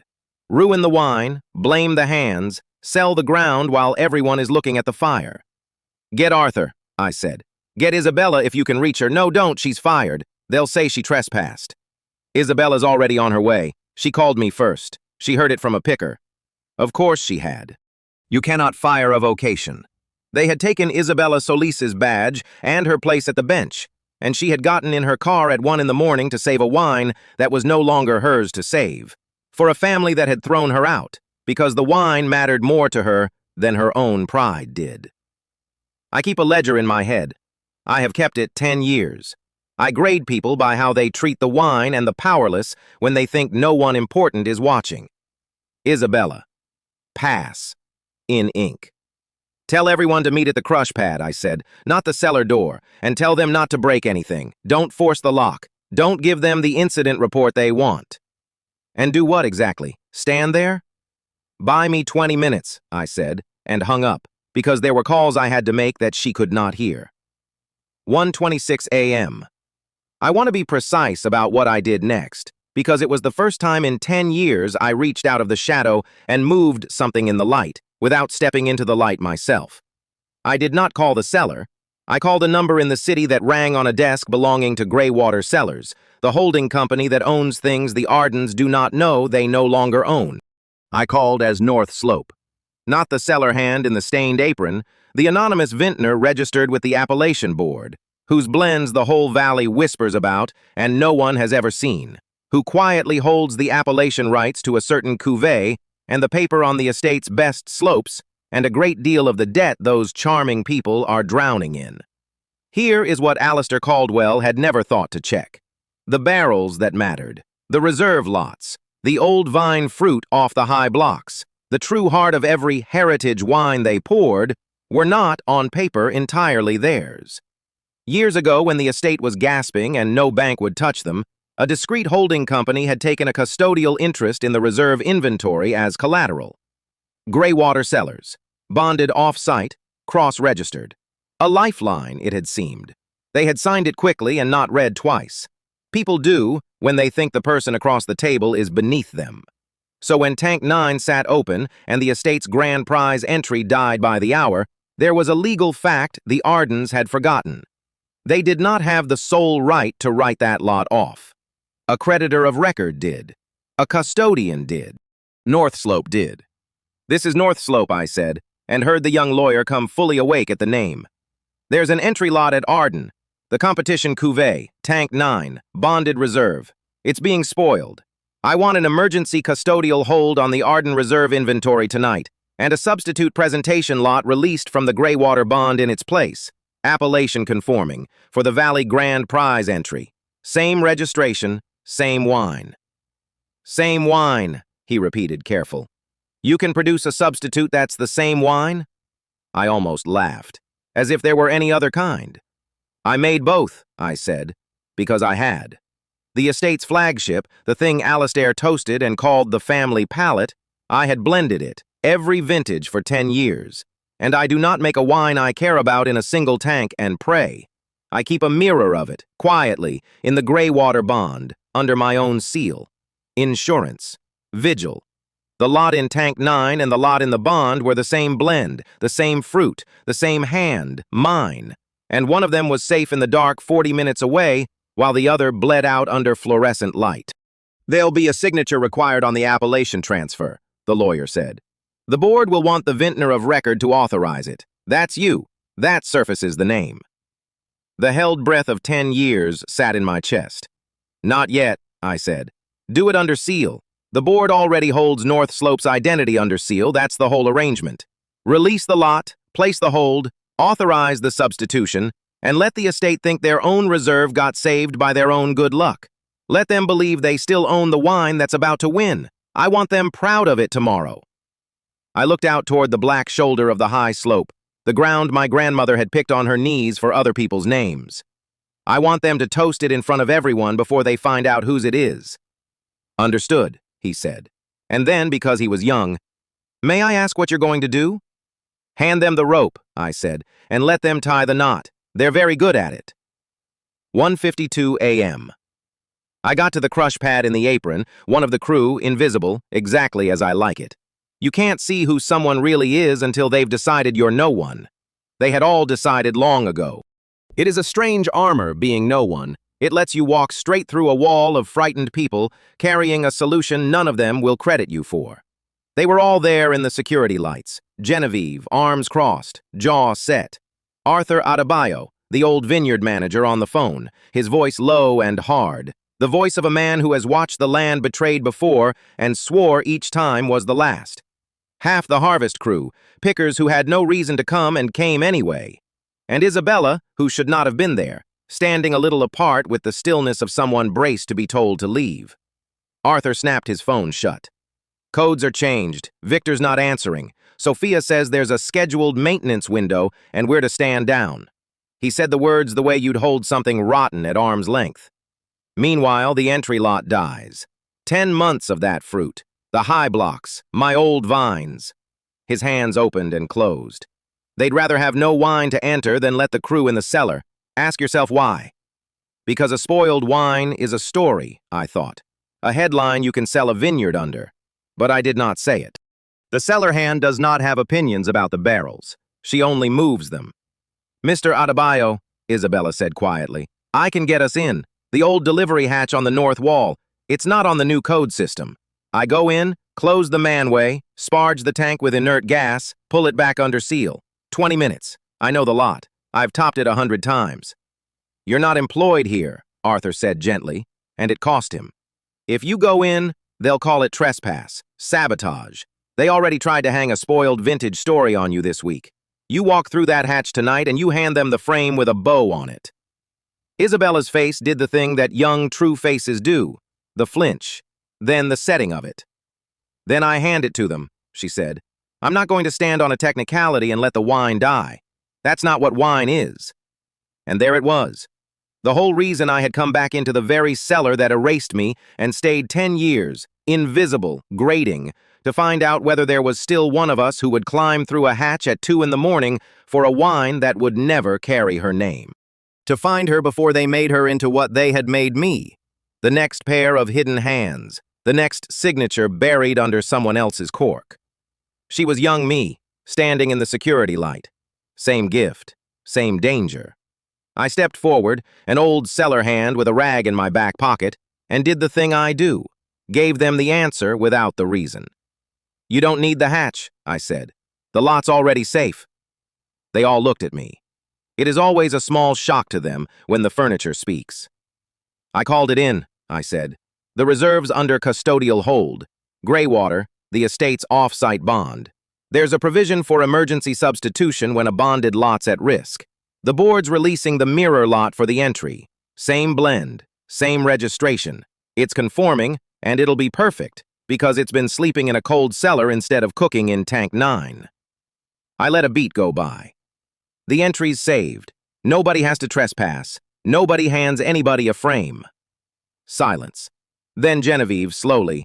"How does a senior cellar hand know the emergency provisions of the Greywater bond by heart?" Genevieve knew. She had known for a little while now, since she watched me read a barrel blind by smell alone and name the block it came from, since she saw the old harvest photo, since the scar on my hand caught the light a certain way and something in her face went still and grieved and fierce all at once. She was not asking to expose me. She was protecting me, drawing the question off before someone less loyal did. "Because I read the contracts," I said. "Somebody around here should." It got the small laugh I needed. Arthur almost smiled.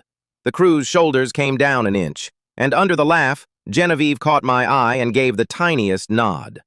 "Go do what you do." Isabella was staring at me differently now, not with suspicion, with the wonder of someone who has just seen a lock spring open that she'd been throwing her whole body against. "Same wine," she said. "You're sure? Not something they'll disqualify?" "It's the same wine," I said.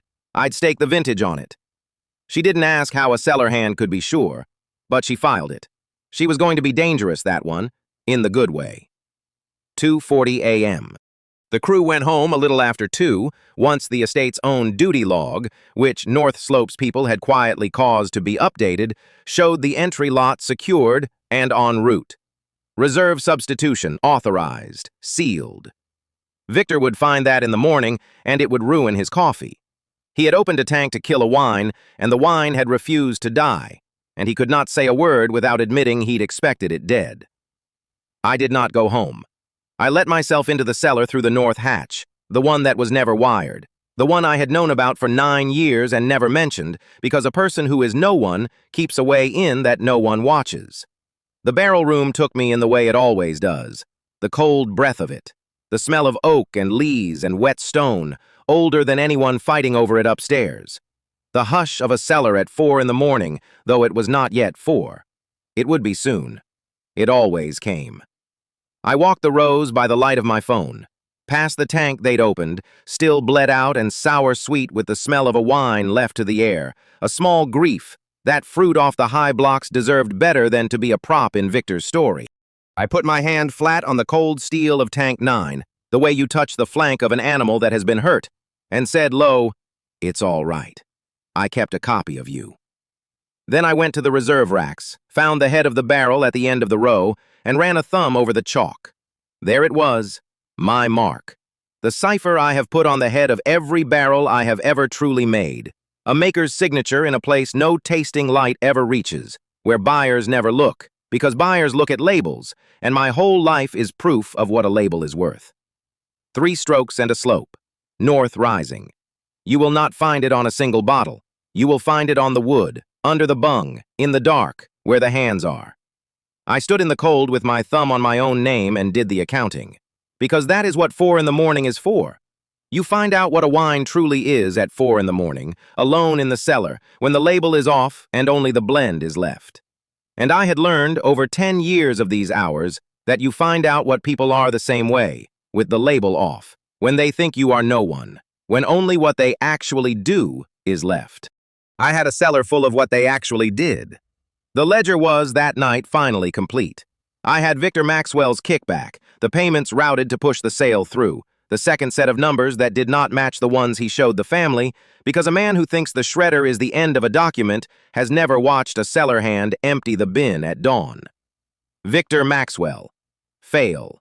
I had the frame they built for Isabella, the forged, spoiled vintage report, the planted tank log, the story typed to end a young woman's career and silence the crew's only defender before the tasting, and the originals they thought were gone, and the estate's true footage and tank logs, which, as custodian of the bonded reserve, I was entitled to pull, and which showed a very different set of hands near the tank than the ones they'd named. Sofia Vargas, Victor Maxwell. Fail. Fail. I had the Meridian deal, not the pretty revival and expansion they told the crew, but the real one. Leo Finch's fund buying Arden to rip out the old vines, mass-produce a cheap label under the heritage name, flip the land. I had the term sheet and the timeline that put the vine removal crews on the calendar for the week after the sale closed. My grandmother pruned those high blocks. The vine remembers who tended it, even when the label forgets. Leo Finch. Fail. And I had the oldest thing, the thread that ran back 12 years, to a rising cellar master and a blend called Ember, and to the fund that bankrolled the taking of it. Edward Finch's fund, Leo's father, the man who taught his son the whole playbook. Find the maker, take the work cheap, erase the maker, own the name. I had the old financing documents that tied Alistair Caldwell and Edward Finch to the original theft, black on white, signed quickly, not read twice, by them, this time. The same playbook run once against one woman, and now again at scale against a whole valley of hands. Alistair Caldwell. Fail. And I had the proof of the only thing that had ever really been mine. The barrelhead cipher on every vintage, and the appellation board's sealed registration under North Slope, matched, notarized, waiting. Proof of who made the thing they were about to lift a glass to. I had all of it. Every barrel graded. Every knot tied by the hands that would hang in them.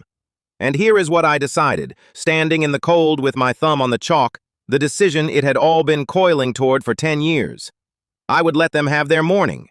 I would let the tasting go forward exactly as they wanted. I would let the sale signing sit on the office table an hour before it, exactly as they had scheduled. I would let Alistair stand up in front of the press he had invited and the buyers he had courted and pour the wine I made and take his bow.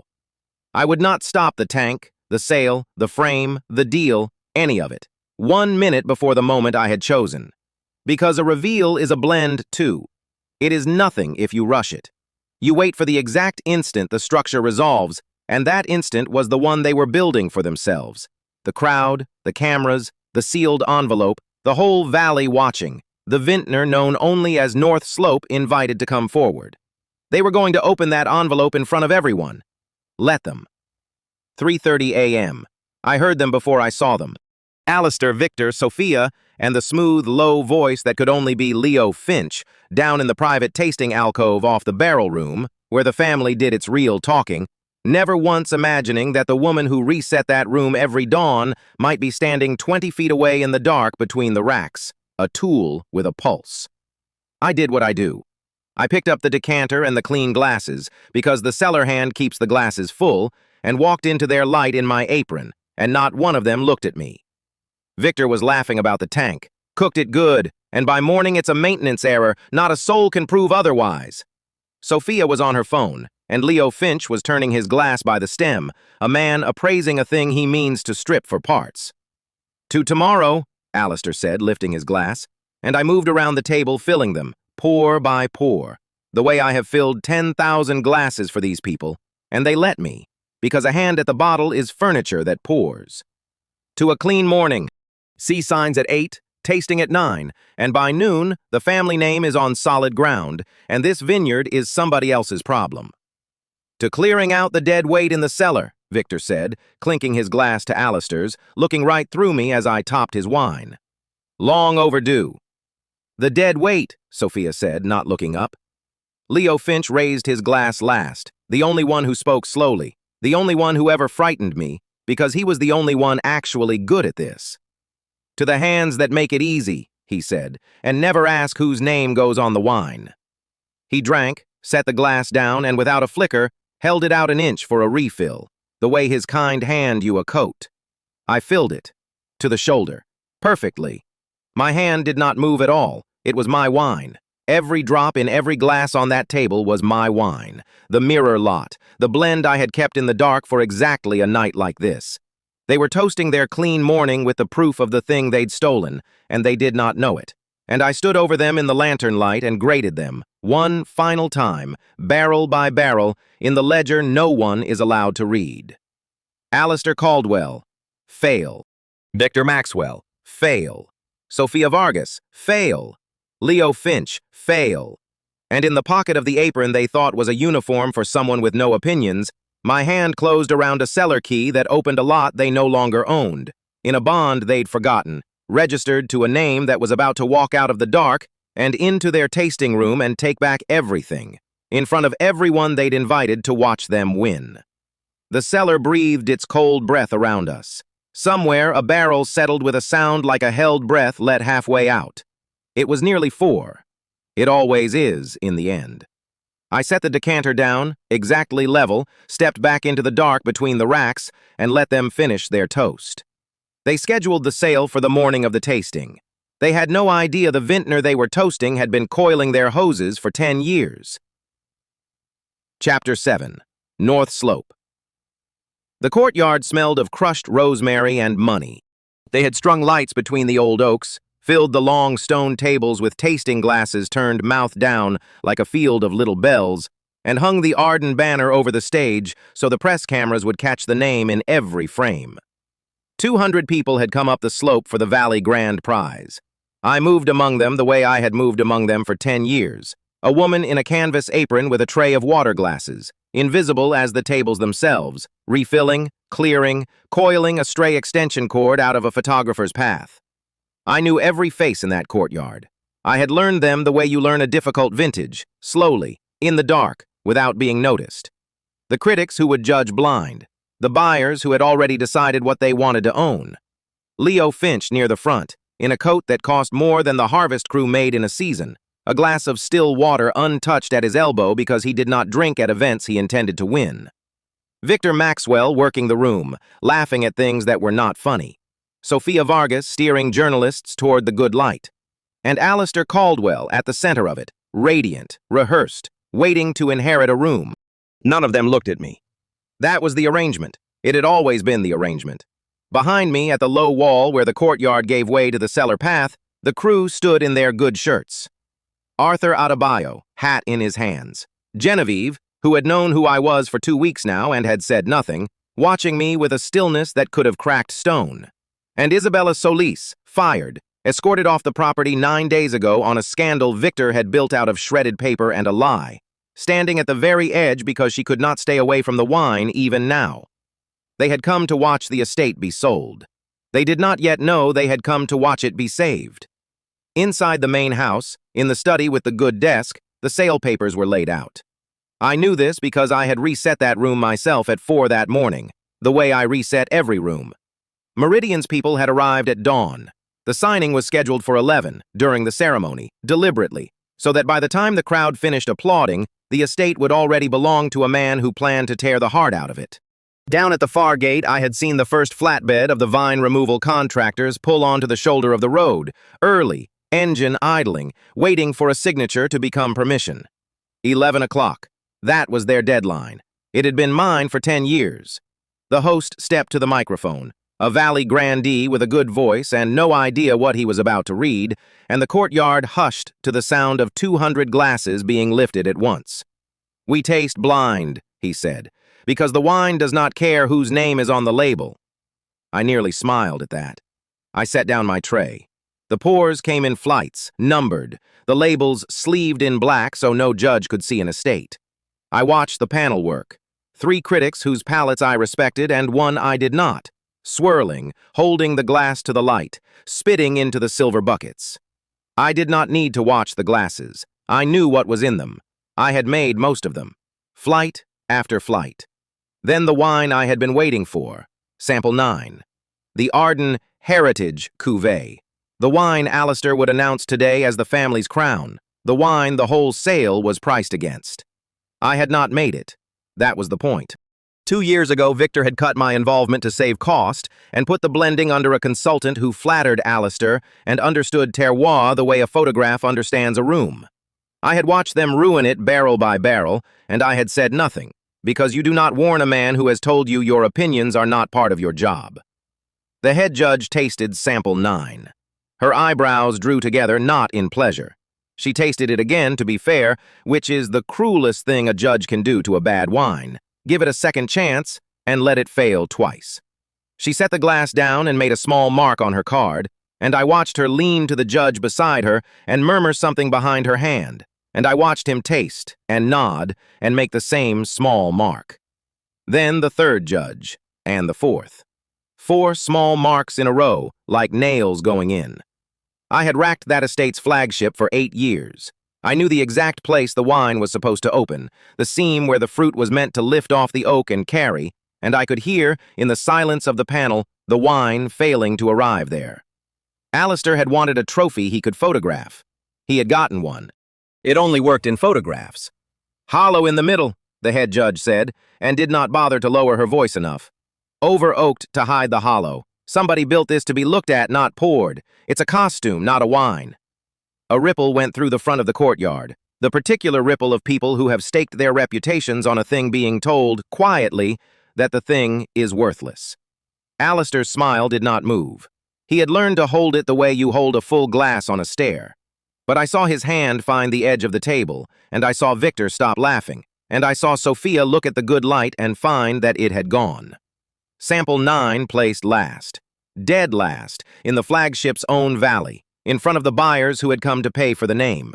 They gave the grand prize to a wine none of the judges could place.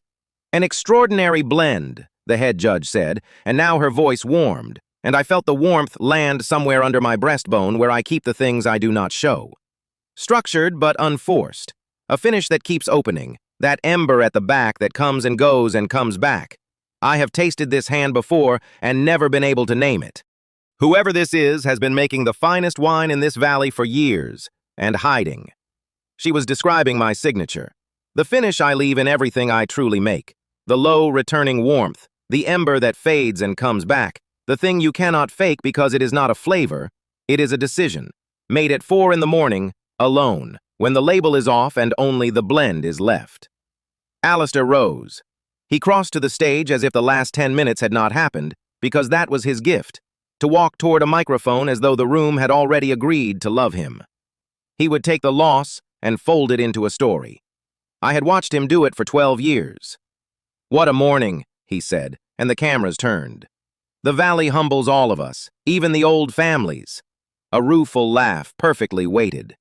"Which is why today I'm proud to announce a new chapter for Arden. A partnership that will carry this land, and these good people who work it, into a future worthy of our heritage." He was announcing the sale. He was going to dress the gutting of the estate as a gift and let the applause sign the papers. "And I want to thank the family behind Meridian Estates, and everyone who has poured their hearts into—" "Before we go on," the host said, glancing at the card in his hand, "we have one piece of business the rules require. The grand prize is awarded to a vintner registered anonymously with the Appellation Board." He turned the sealed envelope over, broke the wax, and read the name printed inside, and his voice did the thing a voice does when it meets a word it did not expect. "The Valley Grand Prize goes to the vintner known only as North Slope." He looked up. "Will North Slope come forward?" Nobody moved. The buyers looked at each other. Alistair, half a sentence from selling everything, glanced toward the cellar path as though the winner might come from anywhere but there. I set my tray on the stone wall. I took off my apron and folded it once, exactly level, the way I set down a barrel, and I left it on the wall beside the tray, and I walked up the center of the courtyard through 200 people who had never once seen me. They saw me now only because I was in the aisle. A cellar hand, out of place, going the wrong direction. Sophia actually reached to stop me, a hand toward my sleeve. "Not now, this isn't." And I stepped past it and up the 2 stone steps and took the microphone out of the host's surprised hand. "North Slope sent no representative," I said. The courtyard went very still. "North Slope is standing in front of you." I let them look. "My name is Clara Thorne. I made every blend this estate has poured for 10 years, and I have been grading all of you." For one held breath there was no sound at all, Not a glass, not a shutter. Then Alistair laughed, one syllable, the reflex of a man reaching for the version of the story where this is a mistake. "This is one of our cellar staff," he told the room, warm, apologetic. "She's confused. Someone get her." "Sit down, Alistair." I did not raise my voice. I have never had to. "You've had 12 years of talking. I've had 12 years of listening. It's my turn, and I brought receipts, and I'm going to go barrel by barrel." Something in the flatness of it stopped him. He sat. I turned to the room, cold steel under no apron now. "I grade people," I said, "by how they treat the ones they've decided are no one. I've been keeping the ledger a long time. Let me read some marks." I found Victor Maxwell's face in the crowd. He had stopped pretending to laugh. He had gone to the still, calculating quiet of a man reviewing which of his lies had left paper. "Victor Maxwell, business director. To the buyers, you are charming. To the crew, when the buyers leave, you are something else. I've refilled your glass while you called the people who make your wine the dead weight in the cellar. A cellar hand is a tool with a pulse in your accounting. You never once considered that a tool with a pulse can keep a ledger too." I let the room hear that. "9 days ago, you fired an apprentice named Isabella Solis for spoiling a vintage and leaking a blend formula. Both accusations were manufactured. The spoiled tank was drained on your own written order, time-stamped, signed. I have the log. And I have the draft of the accusation in your own handwriting, the version before you cleaned it up, because I empty the cellar bins at 4 in the morning and I read what powerful men are careless enough to throw away." I let that sit. "You built a fraud against a 23-year-old to remove the one person on this estate defending its crew before today. That alone is a firing offense and possibly a crime. But there's a second barrel." I turned a half step so the cameras had my profile and his face at once. "You have been taking a private payment from the buyer's side to push this sale through below its value, to sell your own estate cheap and pocket the difference. The wire is dated. The account is yours. The memo thanking you for your cooperation is signed. Fail." 2 people in dark suits I had positioned near the wall, my counsel, and a director from the appellation board began, quietly, to move toward Victor. He half rose and found there was nowhere to rise to. "Sophia Vargas," I went on. "You signed the internal notice that made Isabella's firing look procedural. You knew it was a lie because you helped write it. You called me the cellar situation." She had gone white. Her mouth opened and produced nothing. I have seen villains rationalize. She was the first to flinch, and I marked it. "There's a version of your ending that isn't the worst one. It depends entirely on the next thing you choose to hand over. Think carefully." I turned to the front row, to the coat, to the still water. "Leo Finch, managing partner, Meridian Estates Group." He did not flinch. Men like him have trained it out. "Your plan for this land, once the ink dried, was to tear out the old vines. Vines that have been tended by 3 generations of hands, some of them standing behind me right now, and mass-produce a cheap wine under this heritage name until the name is worth nothing, and then flip the ground. I have the acquisition memo. It's very clearly written." I paused. "Your father wrote one like it once." Now he moved, just his eyes. 12 years ago, a fund bankrolled the taking of a young cellarmaster's blend at a struggling estate, engineered her out, and had her branded hired hands who overreached, so the Valley would never hire her or believe her. The name on that fund was Edward Finch, your mentor, your father. The same playbook. Take the maker's work cheap, erase the maker, own the name, and here you are running it again, at scale, on the same slope. I looked at him without heat, which is the only way I have ever looked at him. "You hadn't me my coat at the gate last month without looking at my face. That's the whole story of your family in one gesture. Fail." Then I reached into the pocket of the coat I still wore over my work shirt and took out the thing that ended the argument. I held it up so the cameras could take it. A small piece of oak, a barrel head, sawn clean, chalk-marked in a cipher I had drawn on every barrel I ever truly made.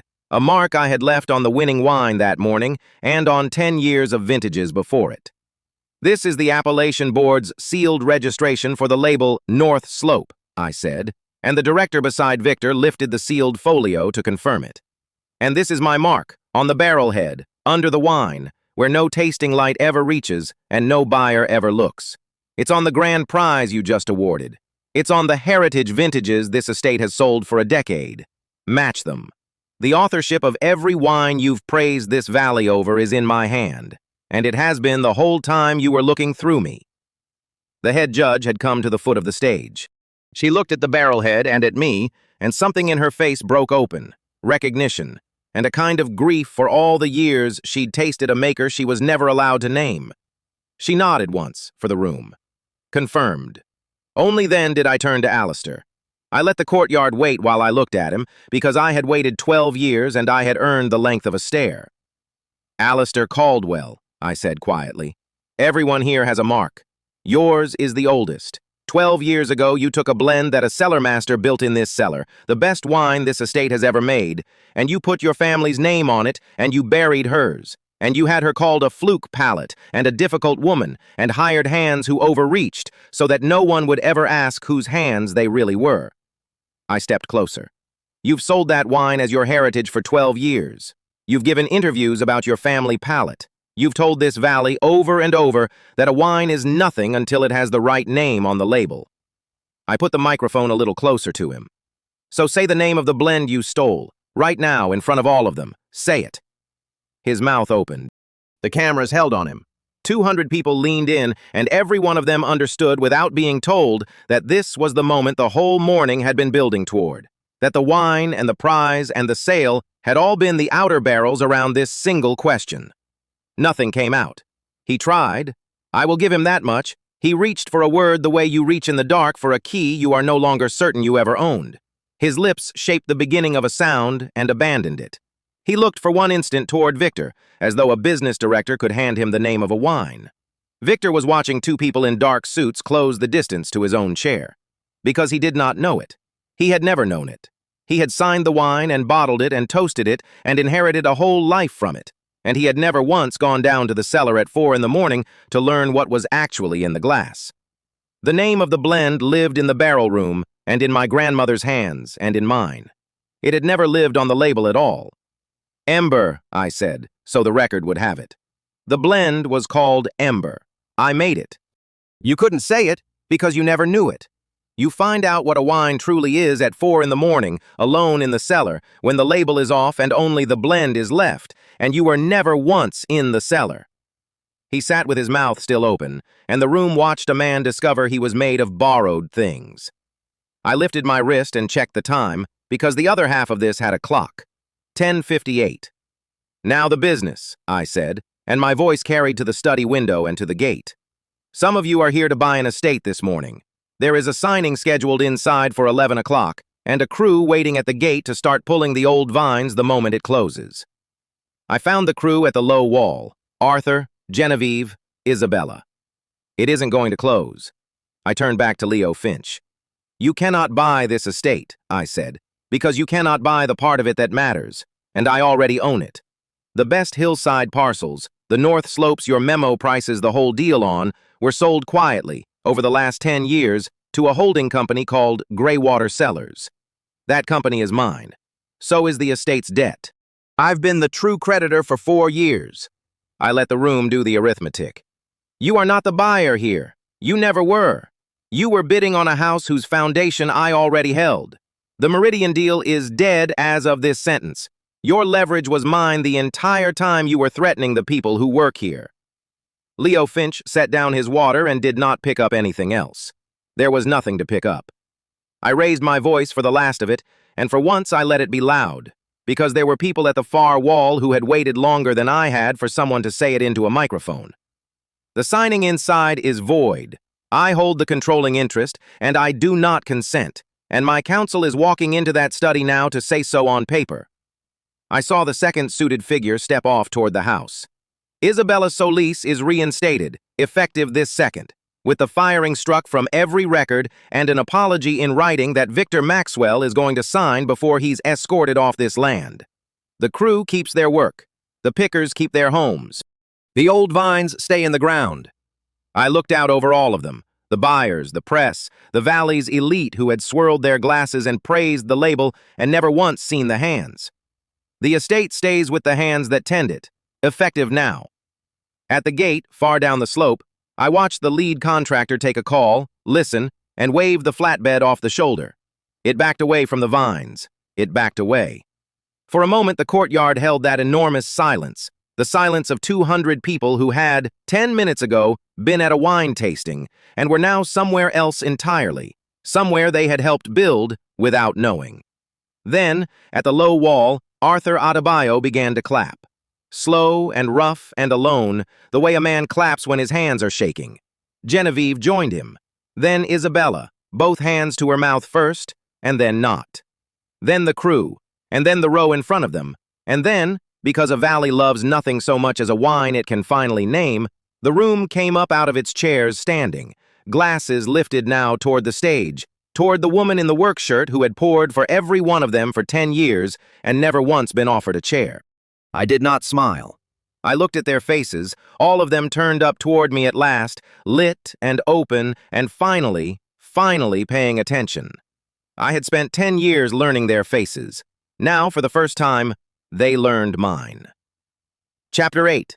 What the Vine Remembers. Justice, I have learned, is not a hammer. It is a decant. You do not smash the bottle. You pour slowly, let the sediment settle, and make each person watch how much of what they are ends up in the glass. The morning after the tasting, the fog came up the north slope the way it always had, indifferent to who owned the ground it crossed. I stood at the top of the parcel with a chipped enamel mug and watched the valley wake up to a different name than the one it had gone to sleep with. Nobody knew yet how far the change would reach. I did. I had spent 10 years drawing the lines. Now all that remained was to let each of them find out which side of one they had been standing on the whole time. I did not want revenge that left me smaller than the wound. Elena taught me that, without ever using a word so large. She used to say the vine remembers who tended it, even when the label forgets, and she said it tying a cane to a wire with her cracked brown hands, because she had spent 40 years being forgotten by every label she ever helped fill. She did not hate the labels. She outlasted them. So would I. I would not burn these people down. I would let them be measured against the exact thing they had done, and no more. Tailored, not cruel. I graded them one last time, barrel by barrel. 4:14 a.m. had been my hour for 10 years. This week it became theirs. Victor Maxwell went first because his was the simplest wine to read, thin, and it never had a finish. When the Appellation Board and the estate's new council opened the books, the kickback was not hidden in some clever offshore vein. It sat in the ledgers like a cork in a clean tank, obvious the moment you knew to look. A consulting fee routed through a shell that shared a mailing address with a Meridian associate, paid to steer the sail to Meridian. He had also signed, in his own confident hand, the fabricated report that accused Isabella of spoiling a vintage, the report I had pulled page by page out of a shredder bin at 3 in the morning and taped back together like a broken stave. Fraud does not require a raised voice. It requires a signature, and Victor loved to sign things. He had always been the man who told the cellar crew that the numbers don't lie, while he sat on the numbers that did. When the investigators came, he tried the voice he used on buyers, warm, reasonable, but it did not work on people holding his own documents. His arrest was quiet and procedural and entirely made of his own paper. He was the sum of what he had written down. Fail. The kind of fail where the ledger closes and does not reopen. Sophia Vargas was a harder wine, and I will be honest that I nearly misjudged her. She had called me the cellar situation. She had called me the help. For years she had walked past me as if I were a hose reel with a pulse. When I revealed myself on that stage, she was the first to flinch, the small collapse behind the eyes, recognition arriving before the shame. Status is a costume, and hers had just been pulled off in front of everyone whose opinion she had ever dressed for. The board stripped her of the hospitality role within the week. That was correct. She had lent her polished voice to lies about a girl who had never done anything but work. But on the third day, Sophia came to the cellar. She had never once come to the cellar, standing at the top of the stone stairs in shoes that were wrong for the floor, holding a slim folder against her chest like it might protect her, and she came down anyway. "You'll want this," she said. Inside was the original brand strategy deck Meridian had prepared, the real one, with the phrase they never said out loud in front of the crew. Rip and replace. Old vine removal, phase 1. Heritage name retained, heritage grapes retired. She had kept a copy, she said, in case. In case the day ever came when the truth cost her less than the lie. That day had come, and to her small credit, she recognized it. "I'm not asking you to forgive me," she said. "I wasn't going to," I said. But I took the folder and I said, "Thank you, because gratitude is a fact, and I keep my ledger honest even when it would feel better to keep it cruel." She did not get her old life back.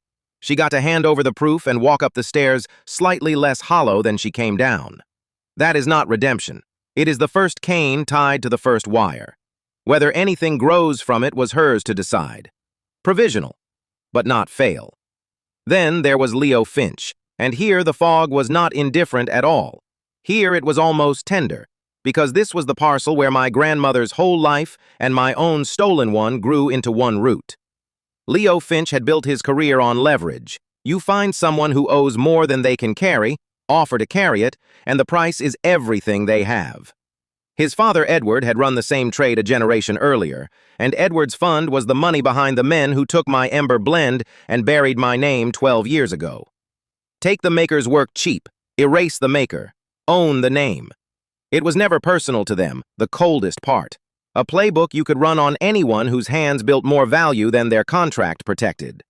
Leo came to run it again, at scale. Buy Arden, pull the old vines, mass-produce a cheap thing under the heritage name and flip the dirt. He had handed me his coat once without looking at me, the way you hand a coat to a rack. He never asked whose slopes his beautiful deal depended on. They were mine. The most valuable hillside parcels, the north-facing old vine ground that made the wine that made the name worth stealing, had been quietly acquired, parcel by parcel, over 10 years, through Greywater cellars. And the debt that was supposed to be Leo's lever, the crushing note that made Arden desperate enough to sell? I held that too, bought in the dark while everyone thought the cellar hand was coiling hoses.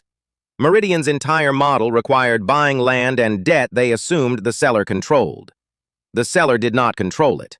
I did. When I revealed myself as the controlling landholder and the creditor, the deal did not just stall, it inverted. The lever they had built to pry the estate open had its other end in my hand, and had for a decade. The moment I refused to sell my slopes and called the note current under new terms, Meridian's structure had nothing to stand on, no asset to strip, no name to hollow out, only a fund that had committed hundreds of millions against ground it could not have, and value it did not create. The loss landed on Leo's fund like a full tank dropped from a height, and his partners do not forgive a deal that eats itself. The circle his father drew, take the maker, erase the maker, own the name, closed on the sun. And the thing that closed it was the maker they had erased, holding the deed and the debt in a cellar apron. He came to the estate gate once, without the smooth voice, wearing a stunned arithmetic, a man recounting his own numbers and getting the same wrong answer. "You were the cellar hand," he said. "Not a question, an audit." "I was always the cellar hand," I said. "That was the part you priced at nothing. It's usually where the value is." Then he got in his car. His fund would survive, diminished, a template run one time too many against the one person who had memorized it from underneath. I did not need him ruined into the ground. I needed the playbook broken, and it broke. Fail, and I graded the playbook as much as the man. Retired. Pulled out by the root, the way they had planned to pull out my grandmother's vines. I did not enjoy it.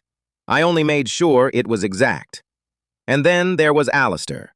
Alistair Caldwell's crime was almost too soft to hold. He had not embezzled.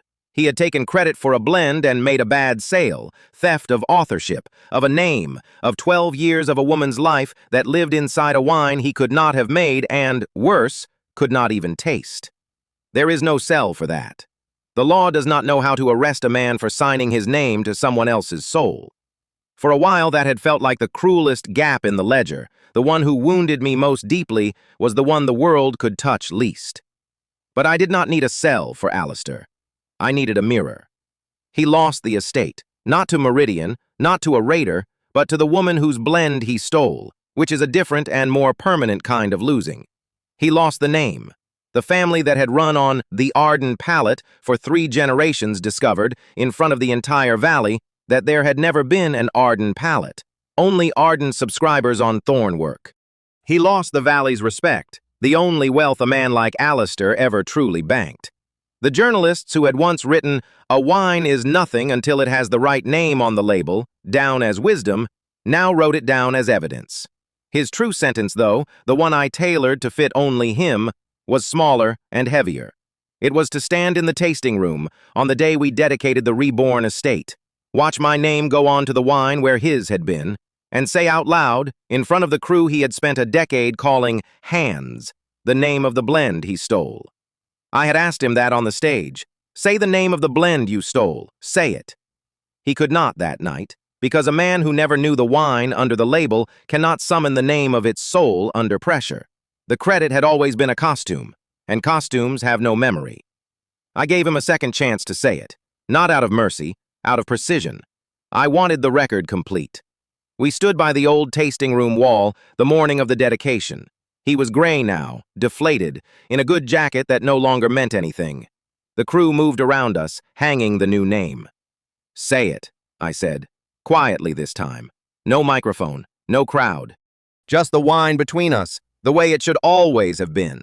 And this time, because there was no camera and nothing left to protect, he managed it, in a voice like a cork finally giving. "The Ember blend," he said. "The Ember!" "There it is," I said. "That's all I wanted, for you to hold it in your mouth once, the true name, and know it was never yours." He had spent 10 years certain a wine was nothing without the right name on the label. Now he would spend the rest of his standing under a door that finally had one, serving that sentence every time he looked up. Fail, but a fail he would have to read, daily, in bronze. Then I was done with them. The ledger closed on the ones who deserved it, and I turned, for the first time in 12 years, toward the ones who did not. The warm work is harder than the cold. Cold is architecture. You build it in the dark and it holds. Warmth you have to let happen, and that was never my gift. Isabella Solis. I made head winemaker, not assistant, not acting. Head winemaker of the reborn estate, with her name on the cellar office door and the keys, the real keys, the click of them heavy in her palm. She fought me on it, which is how I knew I was right. "I'm 26, she said. "I've been fired once, by this estate." "You were fired for being too honest to be useful to thieves," I said. "That's the resume I was hiring for." I put the keys in her hand. "You spoiled nothing, you leaked nothing, and you defended the crew when it cost you your job, when you thought no one was watching. That's the only interview I've ever needed." She looked at me the way I must have once looked at Elena, like the ground had decided to hold her weight after all. "Why me?" she said. "Because you are me," I did not say. "Because the same machine that ground me down had already picked you for the next pair of hidden hands, and the whole point of surviving is to spare the next one from surviving the same way. Because you'll make the wine honest," I said instead, "and put the crew's name on it before your own." She would. I had graded her for 2 years, the clearest pass in my ledger. The crew kept their livelihoods. All of them. The pickers, the cellar hands, the seasonal crew Victor had listed as restructuring line items. I tore the plan up on the first day in front of them, because Elena spent 40 years never once being told to her face that her work would continue. They deserved to hear it out loud, from a woman in the same apron. The old vines were saved. The removal crew, scheduled to arrive the morning of the sale, had been turned back at the gate by a deed with my name on it. Now those vines would go on doing the only thing they had ever done. Remember, in fruit, every hand that ever tended them. We renamed the estate, or rather, we named it truthfully for the first time. Thorne and Elena Cellars, the Ember Vineyard. Thorne for me. Elena for my grandmother, the picker, the immigrant, whose cracked hands built value into ground that never once put her name on anything. And Ember for the blend they stole, restored now to the vineyard that grew it, in bronze over the door. Not a monument to my revenge, I want that understood. A correction. The label finally telling the truth about the hands. I hung Elena's photograph back on the tasting room wall myself. It had hung there once, in the old regime, a small brown photo of an old woman among the canes, until someone took it down as not on brand. I had kept it wrapped in a cellar cloth for a decade. Now I set it at the center of the wall, higher than any bottle, and under it, on a brass plate, one word: grower. Not picker, not help, not labor cost. Grower. The word for the hands the wine actually comes from. Every visitor who came to taste would have to look up at an old woman in a headscarf before they looked down at a glass and read that word. And some would understand and most wouldn't, and that was fine. Elena never needed the room to understand her. She only needed her name to outlast the label. It would. I had made sure of it, in bronze. Genevieve Dubois runs the cellar now. She was the one who recognized me, months before the reveal, by the way I read a barrel by smell alone, by the scar on my hand, by an old harvest photo labeled in a hand she knew, C. Thorne, cellar master. She never told a soul. She carried my secret like a full glass across a crowded room for as long as I needed her to. On the day we dedicated the cellar, I gave her the master ring of keys and the title to go with them. Cellar master, in writing, on the door, in front of everyone. She turned the ring over in her hands and said, dry as ever, "Took you long enough? I've been running this cellar for years while you moped around at 4 in the morning being mysterious." I laughed. It surprised me, the sound of it. I hadn't heard myself do it in a long while. And then there was Arthur. He had worked this land for decades. In all my years of invisibility, he was the one who called me the palette, and meant it. The only man who looked at the cellar hand and saw an artist. He had confided a guilt to me once, not knowing what he confessed. A young winemaker years ago, whose blend he watched get taken, and he said nothing to keep his job. He told me she reminded him of someone.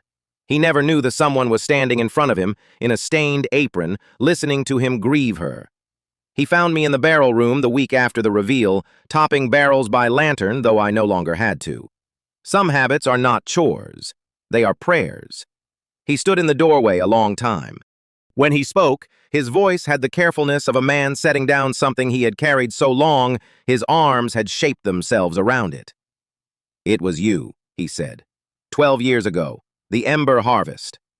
He came a few steps into the cool and the oak smell. "I worked that harvest.